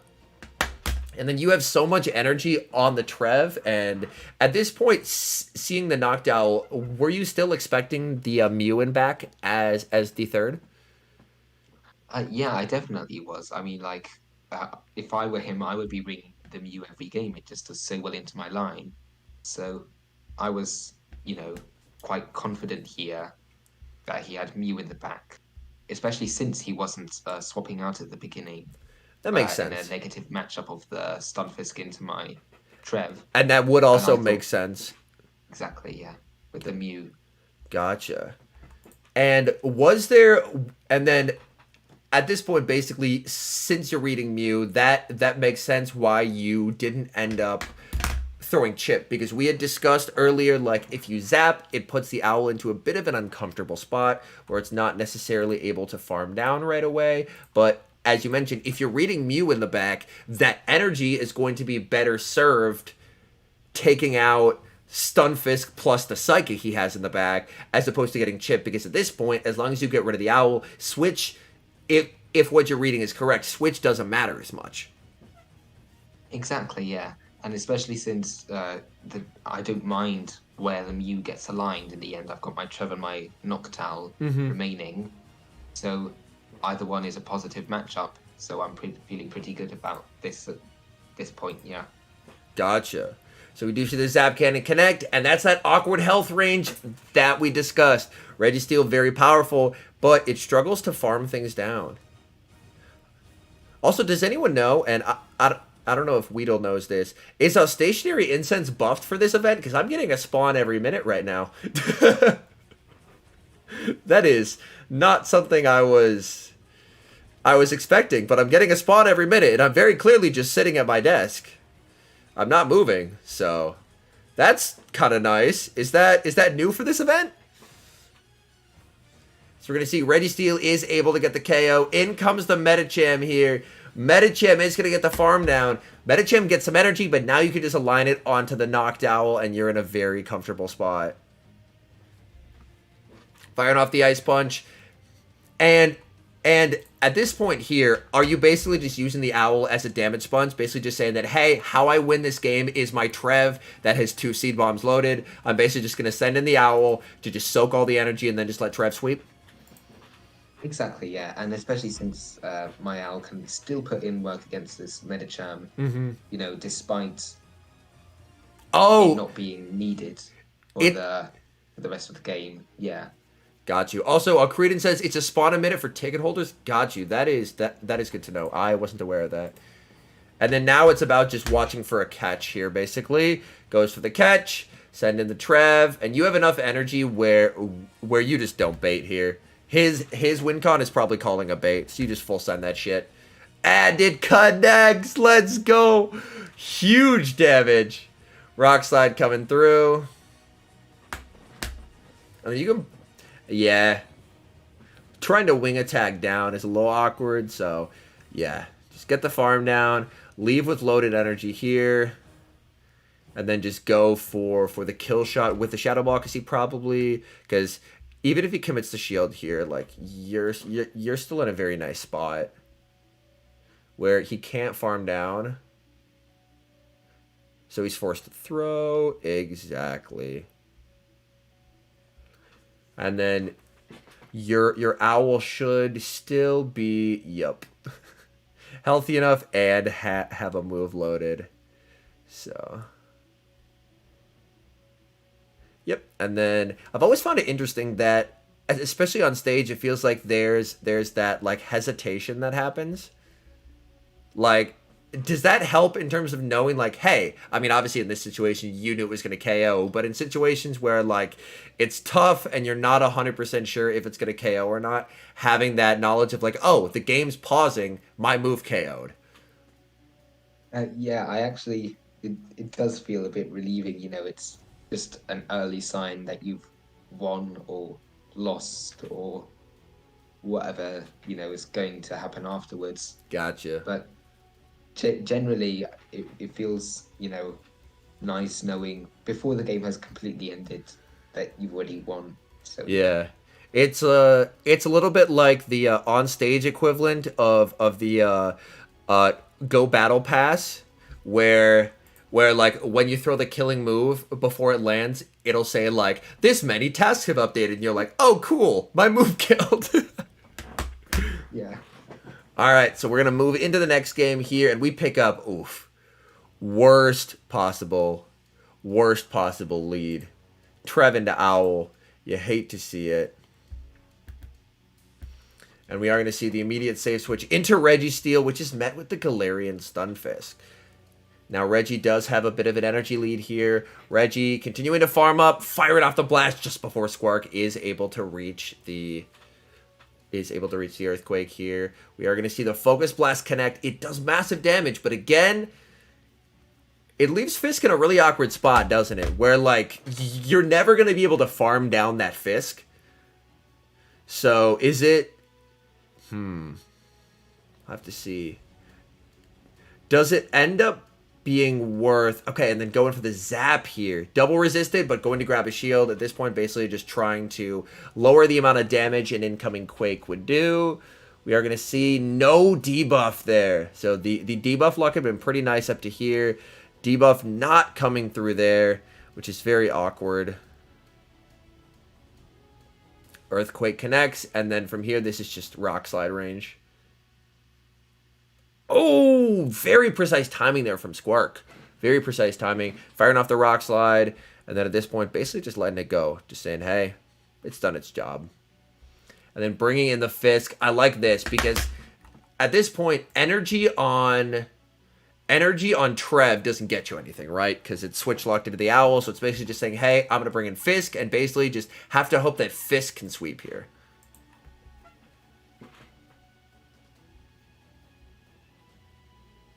We see the rock slide connect there. Weedle does get the farm down. Squark is going to send in the Mew. And this is definitely uncomfortable. Going straight for the Quake. This Quake does not one-shot, though. Yeah. This is looking very awkward. Even with a catch, I don't necessarily see a win con. And we see the Quake shielded. That hurts. Firing off the Surf. And Surf does a surprising amount here. So. Yo, what up, Tevin? Farming up. Mew able to outpace. Getting to the move. You're going to see the shield used. And at this point, I'm worried that Fisk might just be a bit too low to take out the Owl at this point. Because this is Shadow Ball range. So we see the Quake connect. Gets the Mew low. Yeah, has to try and go for a catch, but I don't even think a catch saves here. Gets the catch! That's nice. That's nice. So, gets the catch, but then Owl just gets farmed for days, unfortunately. So, one switch was not able to be flipped. That just made it really uncomfortable there. Because now Owl can just farm down, or just farm to 2, whichever comes first. So, that was definitely a tough one.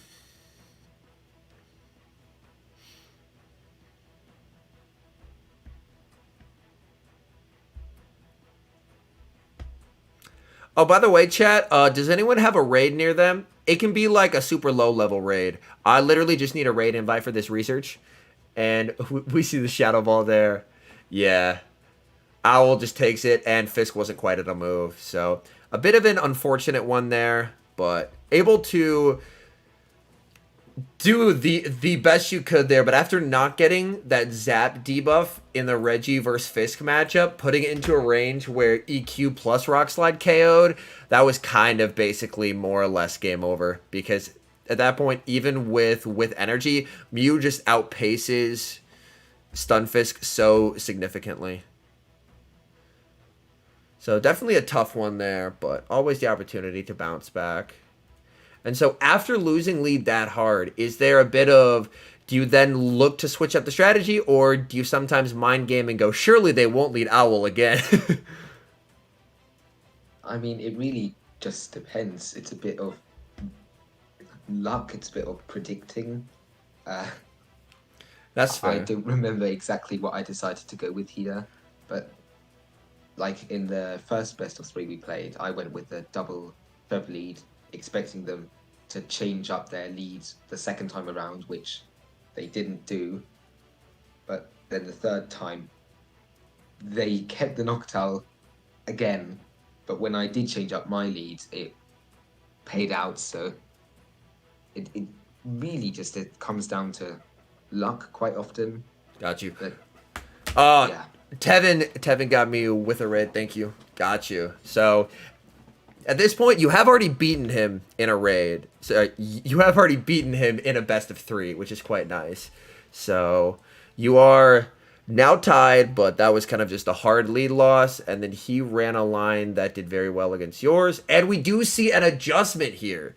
So potentially reading, hey, he hard.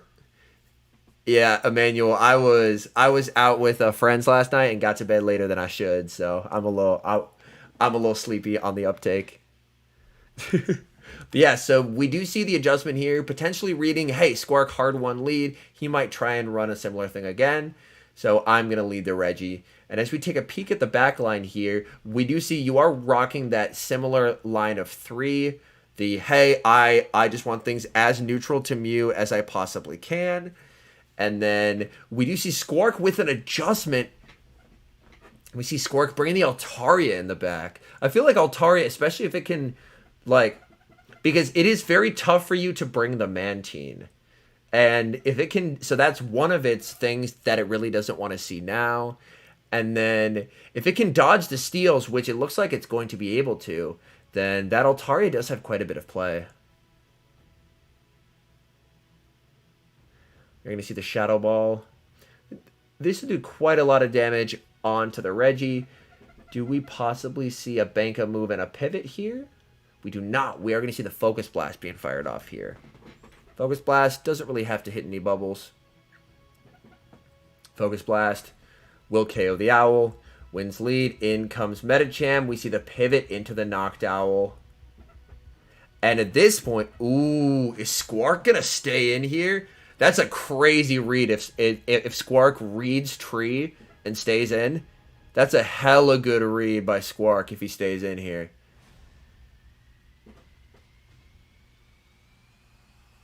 Goes for CMP. Interesting. So Squark must be running a higher attack medi then, because it looks like that his one CMP over your Owl. Yeah. I mean, I don't even think a move would take out the medi from here either way. So I knew what I actually was trying to specifically do here is exactly check who wins the CMP, because that's good information for me in the future. Okay. Gotcha. And then now you have that instant info, which is quite nice. Exactly. And Ice Punch, of course, not going to KO. Going to be able to tank that. And then Return Fire with a Sky Attack. Sky Attack is going to get the medi very low. And we see the pivot into Altaria. And at this point, Altaria is mad scary to see. Ooh, you do get double Sky Attack, though. But I think Altaria is just going to have too much energy here. I think, oh, man, this is such an uncomfortable spot to be in. Timer's not yet up either. But you're going to have to try and make a catch, I think, to win. But it's just going to be a tall task here. We do see aggressive pivot into Trev. Trev should at least be able to grab one shield here. But this is going to be very tricky. This is going to be very tricky. So we are going to see the shield used. You could bait to make them throw sooner, but probably not worth the risk. Just going to fire off the Shadow Ball right away. I see the final shield from Squark. And Squark can just, yeah, Squark can overfarm in this matchup. And then two very low health Pokemon. I don't think Reggie's close to a move. And by Squark overfarming like he did, he should outpace Reggie. I believe. It's going to be close here. Switches in the medi and gets the snipe. What a play. Oh my. Dang. That was such a close one. That was a crazy play there. Man. If he doesn't go for the snipe there, that's actually looking kind of nice. But sheesh. Okay. So definitely a bit of a tough match there. He hadn't brought the Altaria, like, at all yet. And then this is the 6th game that you guys have played. So was the Altaria a bit of a surprise? Of course it was. I mean, as soon as he stayed in with the Noctowl lead at the beginning, it was already a bit of a, kind of guessing what he could have in the back. Yeah. And if you look at his team of 6, I thought it might be, just the Mew in the back, and that's why I was quite surprised why he was staying in. But if you look at it, in hindsight, ult in the back actually makes quite a lot of sense, yeah. Yeah. Gotcha. So down 1-2, and then MeWeedle, I will adjust it. MeWeedle came through the winner side of the bracket. So even if Squark wins this best of 5, there is going to be a second best of 5, correct? Exactly, yes. And that's where, oh, hold on. Close up on the Wooloo plush. You love to see it. All right. Broadcasters know what's up. And we see Reggie into Medi. Uncomfortable lead. We see the pivot into Knocked Owl, and it's met with the G-Fisk. Okay. All right. So this will be a bit of a demonstration of, yeah, they're giving the people what they want, and it's like very well shot Wooloo plush close ups. Yes. So this will be a bit of an interesting matchup here. Taking a look at Knockdowl versus the Fist, because as you mentioned, you're intentionally running a Knockdowl with higher attack, specifically to help with this matchup, correct? Exactly. It just makes it flippable in the two shields, I believe.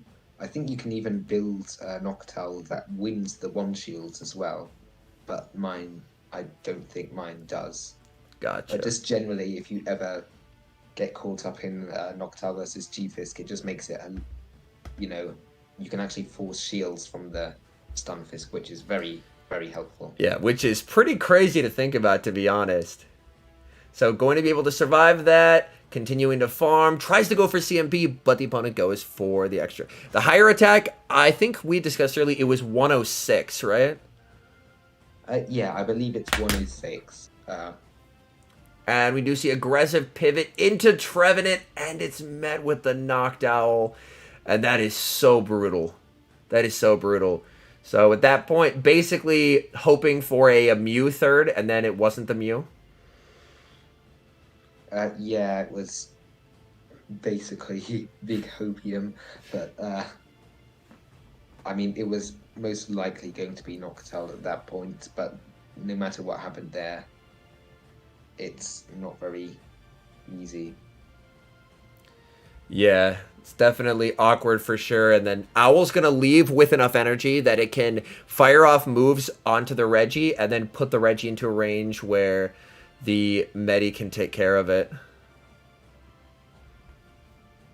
So this is definitely an unfortunate spot to be in there. Yeah, 106 is the attack stat. Yes, I. Oh, oh, that's incredible. I love it. All right, Shadow Ball is going to connect, continuing to farm up here. Definitely in a bit of an awkward spot here. You do see the shield used. And Squark, oof, had the Quake banked too. And yeah, so that will be a bracket reset there. But I guess the nice thing out of this is that you did have the ability to... You did have the ability to, like, have a rough first...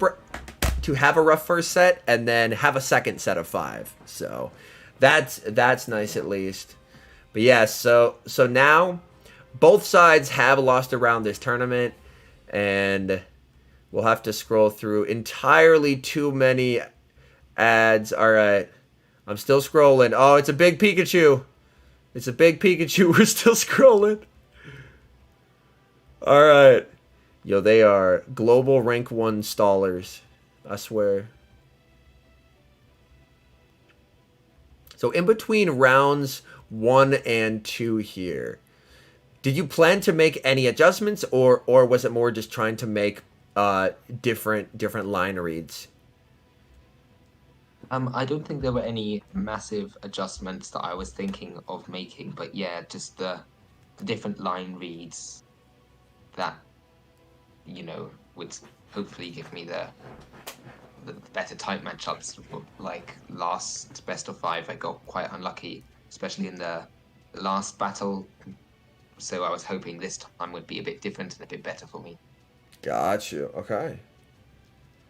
Makes sense.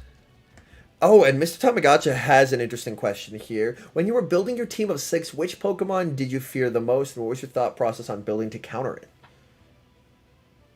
I don't think there was actually a specific thing that I was, kind of trying to counter almost, or that I was specifically scared of after building this team.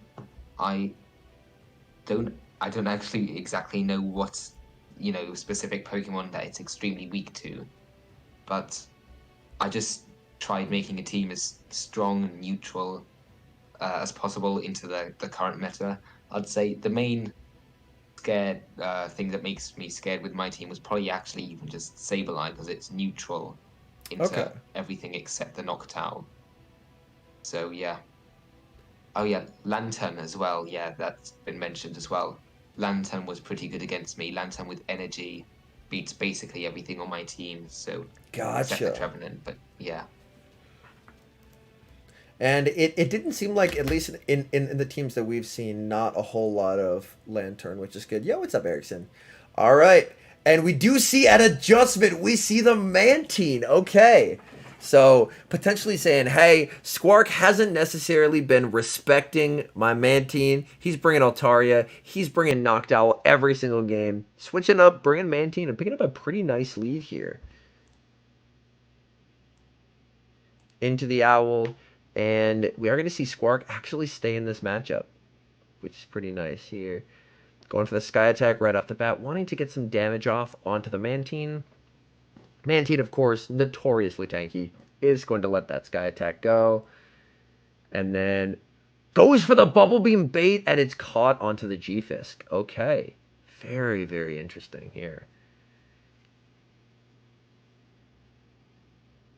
Now Mantine going to continue to farm up here. Going to rebank the Ice Beam for later. I like that. And then bring in the Trev. Because you have a pretty nice counter here. Especially with the fact that they're debuffed. 2 Rock Slides are now just going to be doing like absolutely nothing here. So that way you can rebank the Ice Beam for later. To basically guarantee a shield off of the Owl. And then now you're still in a pretty comfortable spot. Where you have some chip damage. And since they're debuffed. This is going to be doing just not a lot of damage.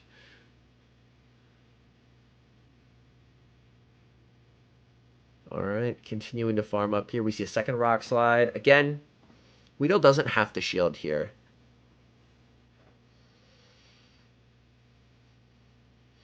Let's see, is it a CMP play? It is a CMP play. I like that a lot. Applying a lot of pressure here. We see the immediate no shield from Squark. Squark is just hoping that a Seed Bomb is thrown here, but a Seed Bomb is not thrown. Now he can bring back an Owl. Owl will get energy, which is awkward. There is a loaded Ice Beam, though, which is nice. And then it'll be Mew versus the Reggie in the back, which generally is pretty nice. Looking to pivot here, and successfully pivots, and gets the Ice Beam off. Oh, that's big. Does Squark try and call a Bubble Beam here? This is going to be massive. Squark lets it go! The Ice Beam lands and rocks the Noctowl. We're going to see a Sky Attack fired off, and we do see a shield from the Mantine here. Trying to protect the Mantine and its ability to debuff in the endgame, and its Mew in the back. Okay. And we do see, yep, building up and then going for the Bubble Beam here. Because basically, you can effectively neutralize Mew's energy just by just Bubble Beaming the heck out of them at this point, right? And then we are going to see going straight for the Wild Charge here, wanting to get rid of it. But you've gotten some chip damage, which then should put it into a range where Reggie can do quite nicely. And the tree was low enough that the Shadow Claws would have KO'd, so it wasn't necessarily worth bringing that in. We're going to see another Wild Charge used, because at this point, debuffing his defense doesn't matter. A move will kill either way. So for him, it's basically... We are going to see aggressive switch into the Trev. Look at the Shadow Claw damage. Oh, man. Okay. Got some Shadow Claw damage off there. Would have been really nice to get that final Shadow Claw off as well. Not quite able to do so, but that might put it into a range where a farm down is possible. Do we see a Squark pivot? We do see a Squark pivot. Immediately met with the Zap Cannon. Oh, geez. This is going to be such a tough endgame here. Weedle going to have to try and farm down the Mew. Mew farming up, going for the Surf. This is not Wild Charge range. We'll need to make it to a second move here. Surf lands on the Reggie.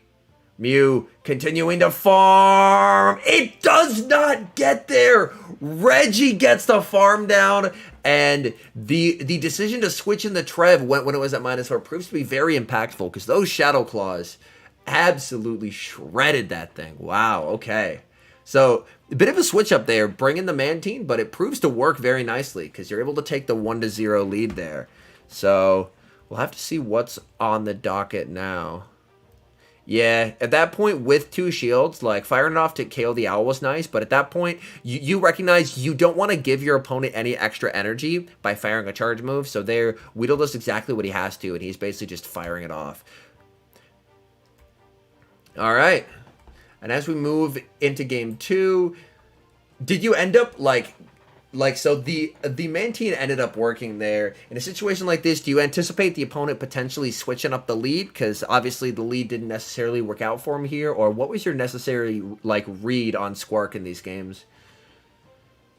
So especially after I brought the Mantine lead and it did pretty well into him, what I was thinking is that he was not expecting me to bring a Mantine lead again. So what happened there, or what's going to happen now, is I think he's not predicting a Mantine lead again. So he's going to bring something like the Noctowl again or the Medi again. Okay. Or so I go back in with the Noctowl, but sorry, with the Mantine. But sadly, it's not a great matchup. Yeah, so we do see the Mantine into the Mew. So we do see the adjustment from Squark. Squark bringing the double flyers in the back. We see the pivot into Registeel, but Squark is very, very weak to that Registeel here. Squark is going to go for the wild charge. This wild charge definitely going to hurt. Squark has consistently gone for... Oh man, I was going to say, Squark has consistently not wild charged in that situation before. He's gone Surf, but now we do see the wild charge being used. And now we're going to see the Zap Cannon fired off. We're going to see the shield from Squark. And at this point here, he's staying in. He is playing this out for his life. Wild charging, shielding. At this point, does it kind of give off indicators of, oh, hey, Reggie's probably really good here? Yeah, exactly. I mean, if he's not swapping out, the only really 2 or 3 things he can have in the back is either double flyer or his own Registeel.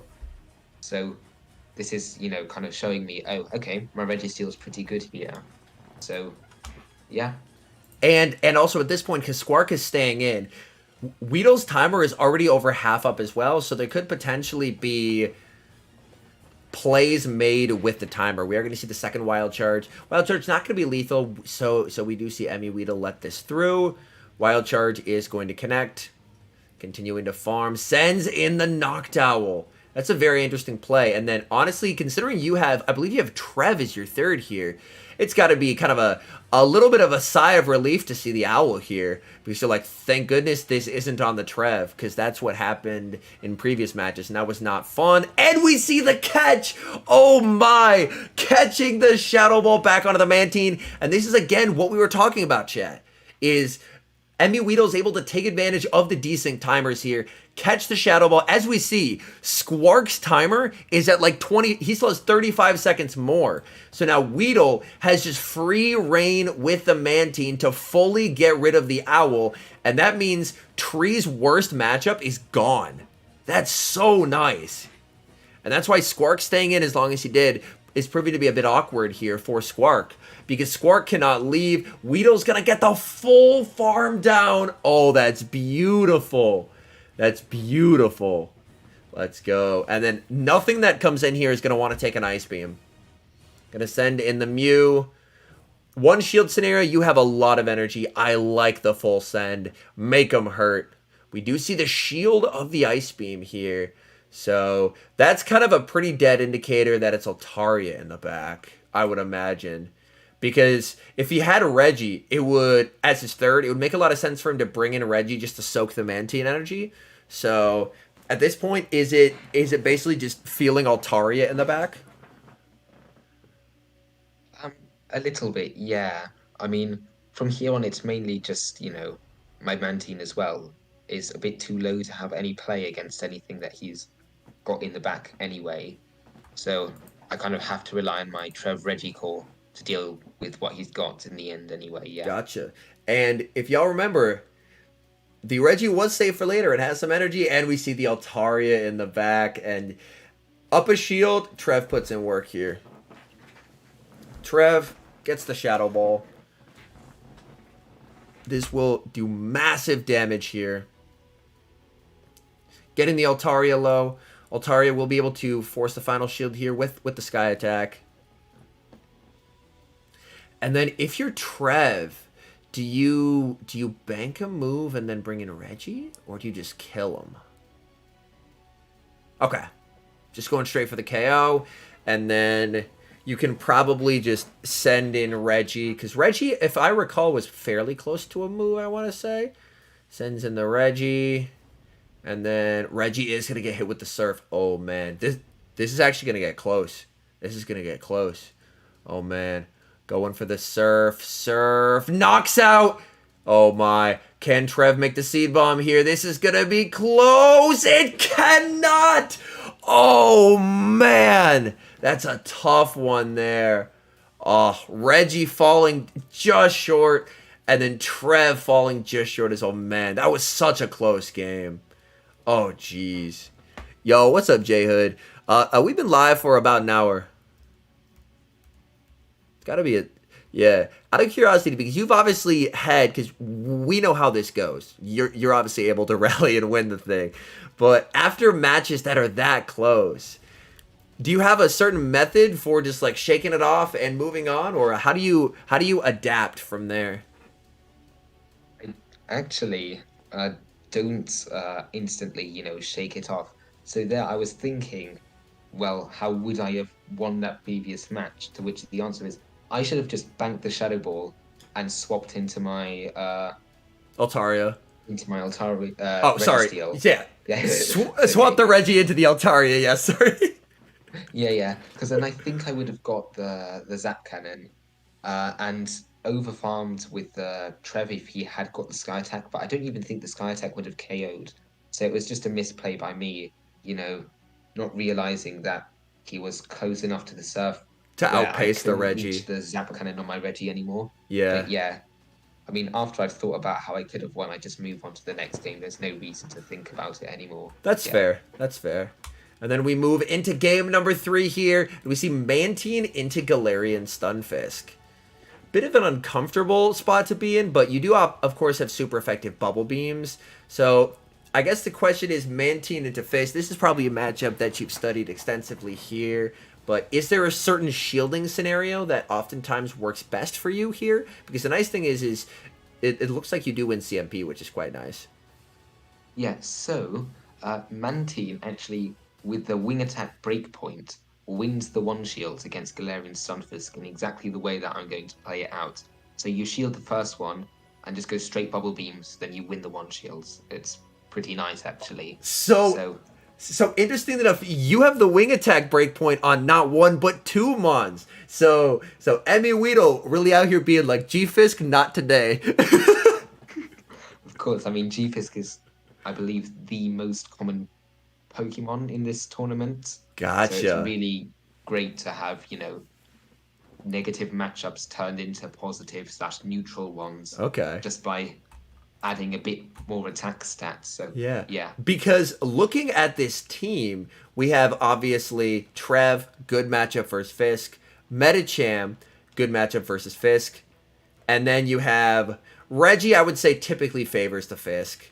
Fisk obviously neutral, and then the Flyers, you would think it's a bad matchup, but with the IVs, you're getting the utility of not only do I have my anti-Flyers, like my Flyers, which are my anti-fighters, but they can also beat Fisk in certain shielding scenarios.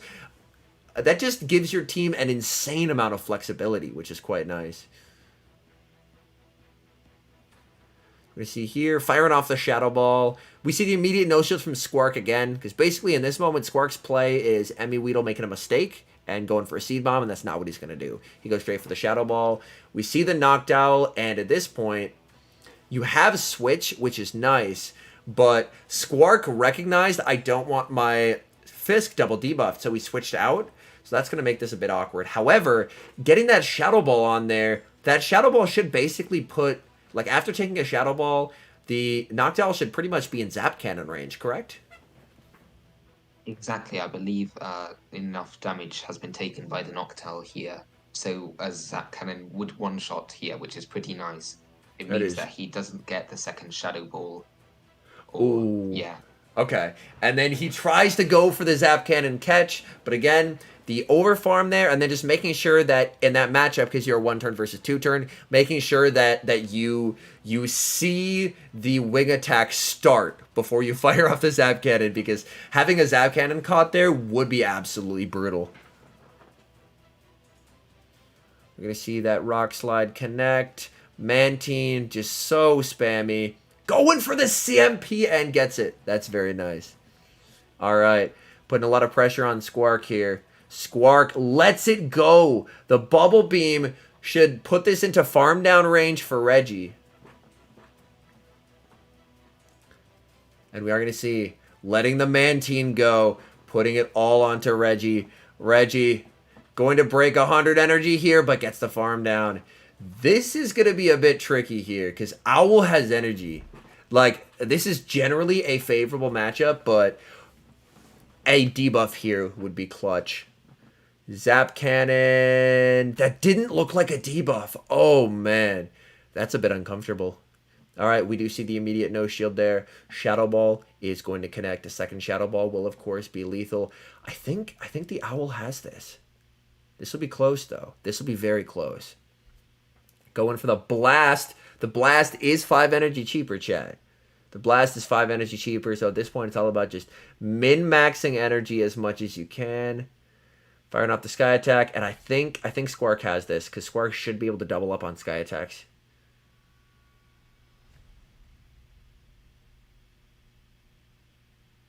And Squark is able to take it.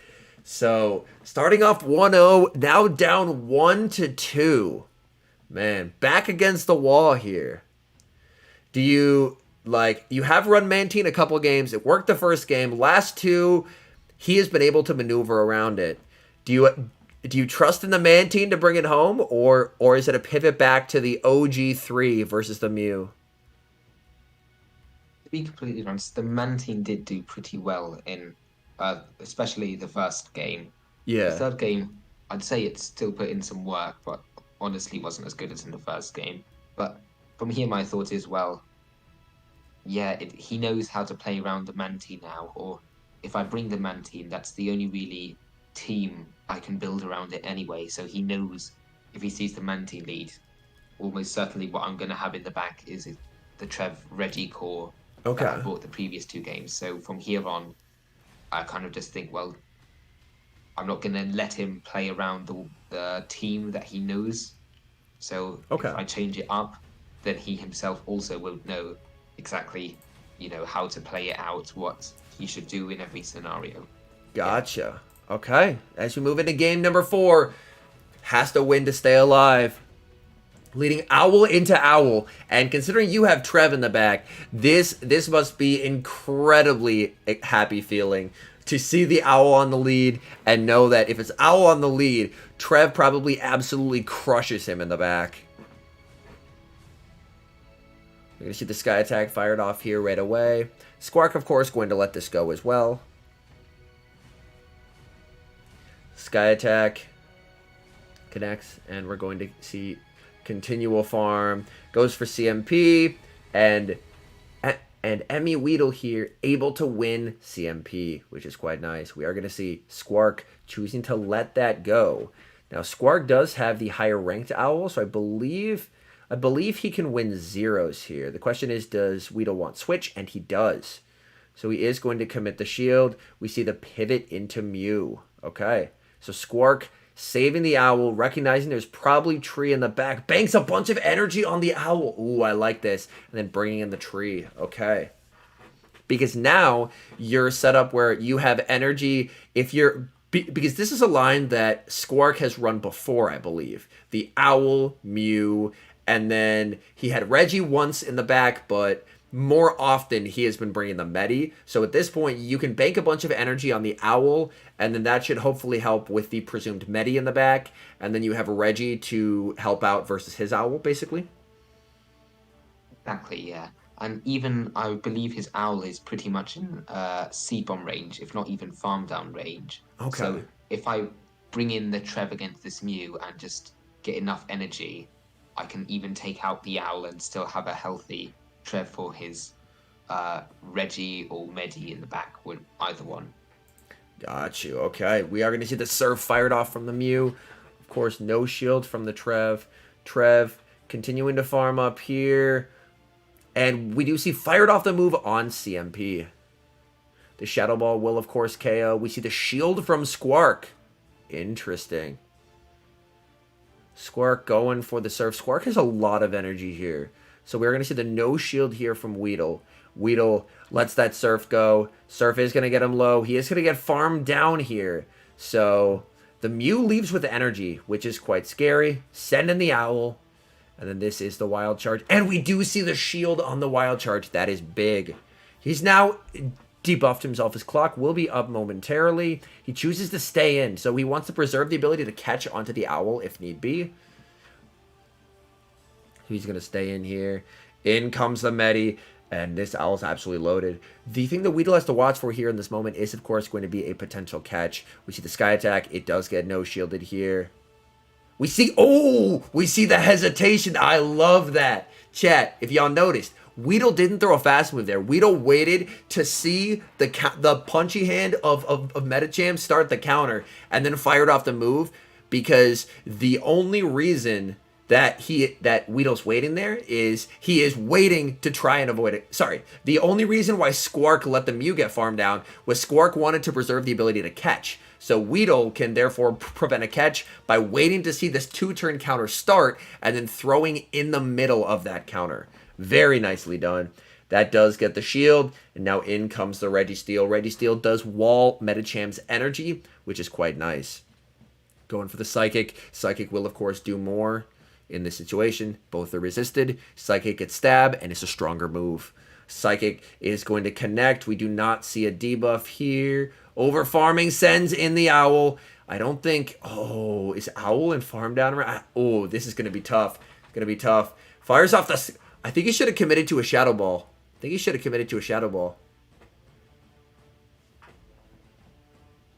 definitely should have committed to a Shadow Ball there. You can see he is kicking himself.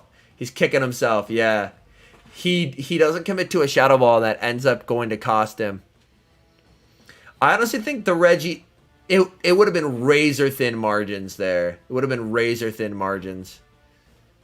Hey, Maj, this is MeWeedle, who is the current Pokemon Go Seniors Division World Champion and the Stuttgart Pokemon Go Regional Champion. And just managed to even it up in 2-2 in a best of 5 here. So, you have played so many games versus this guy already. A best of 3, a best of 5, a second best of 5. This is going to game 5. What are your thoughts here? One game to win it all. What are you trusting in? Probably just the original 3. You know, the Trev, Reggie, Noctowl is looking the best for me. Okay. I don't want to risk anything, so that's probably what I'll go with. And we see Trev into Metacham. Let's go. We see the double flyers in the back. The pivot into the Noctowl, which is going to be met with the Registeel. As we've discussed, Reggie does need 2 moves to KO here. But this is still a very favorable situation for MeWeedle here. And seeing the Noctowl aggressively switched in tends to make you believe that it's something else that can do well against it in the back, because more often than not, you're not going to be... In this case, he did actually switch in his hard counter, which is kind of interesting. But I guess Noctowl has more play versus Reggie than something like an Altaria, just because it can hit for neutral.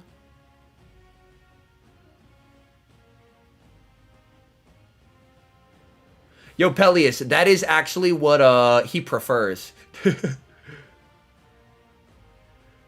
Not quite able to get the farm down, so going to fire off this Focus Blast.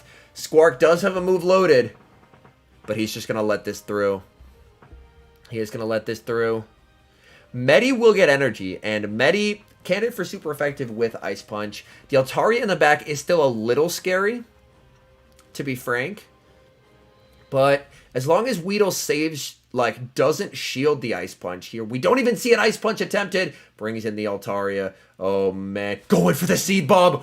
Oh, this is huge. This is huge. Going for the Seed Bomb bait here. Squark thinking about it, and he shields! He shields! What a call! Able to save some energy for later. Wow. What a call there. Ice in the veins to make that bait. Whoo, boy. Wow. In the final game, willing to risk it all.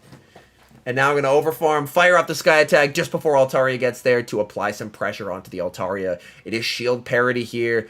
We do see the final shield extend, like the final shield being used by the Altaria.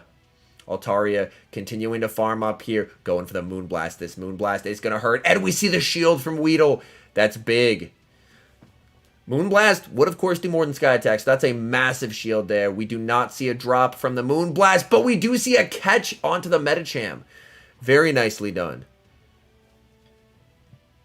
Very nicely done. Sky Attack connects. Clock still not yet up. So, going to fire this off. And if y'all remember, Trev is not far off a move here, chat. Trev is not far off a move. You have to stay in here and force Altaria to throw. Altaria can't overfarm enough. They can't overfarm enough because he is 10 turns off. Altaria is like 12 to 13 off. So this should be game over as long as you can survive the Dragon Breaths, which it can. Which it can. Oh my. What a game. That bait literally won you the entire game. Holy. What a call. What a call there. Upon seeing the Altaria, did you just kind of recognize, hey, it's 2-shield Altaria, I kind of have to bait here? Or what was the decision making that led up to that bait? Because that was game winning right there. That's crazy. Yeah, it was just trying to save as much energy as possible. I've experienced, a lot of battles in play Pokemon tournaments, and I am aware that, every small bit of energy can matter. Absolutely. Games have come down to, 1 or 2 fast moves worth of energy, making the difference so many times. So I was pretty confident he was going to shield there anyway, which luckily he did. But yeah. That is fantastic. And with that, I mean, you're able to take it.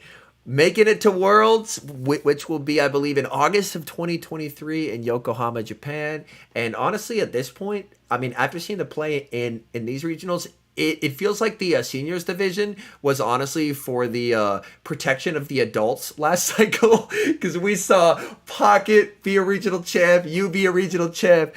We need y'all in your own division for our protection. Y'all are just too good. Oh, goodness. But yes, congratulations, man. Heck of a run. And bringing Mantine, which is definitely not a pick a lot of people were bringing, but it balled out in a big way. Having that bulk and then being able to rely on that Trev double steel core to clutch up as well. So yeah, congratulations, man. Very well done. And thank you for coming on today and sharing your insights. Because it was awesome to hear from someone who was so good at Show 6. Because obviously, the in-game decision-making part of it, it feels like that's something you can definitely hone playing GBL and stuff like that. Like, how do I identify my win con, stuff like that. But being able to read a team of 6, identify what are their good mons, what are my good mons, how do I effectively try and neutralize their advantage, stuff like that. It's tough to do, but you do it very well. So, congratulations, and we are definitely rooting for you here as you will make it to Japan. Thank you so much. Yeah, absolutely. And with that, chat, I think that's going to do it for me for today. I'm going to go finish my Keldeo research, and then probably in the Discord in like a half hour or so, I'm going to be looking for level 40 Master League practice battles. So if y'all are available, I will definitely be doing some of those, testing out my Keldeo. Prage, no 10-10-10. But yeah, Portugal's out? What? Oh, snap. Oh, snap. Oh, wow. I'll have to check that out as well. But yes, thank you so much for joining us here. MeWeedle, anything in particular you want to shout out while you're here? No. I just want to say thank you for having me here. And, I mean, thank you to everybody who supported me in chats. And, yeah. Absolutely. Well, we can't wait to see you in Japan. So yeah, that'll be it for me, chat. I will see y'all later. All right. Peace. I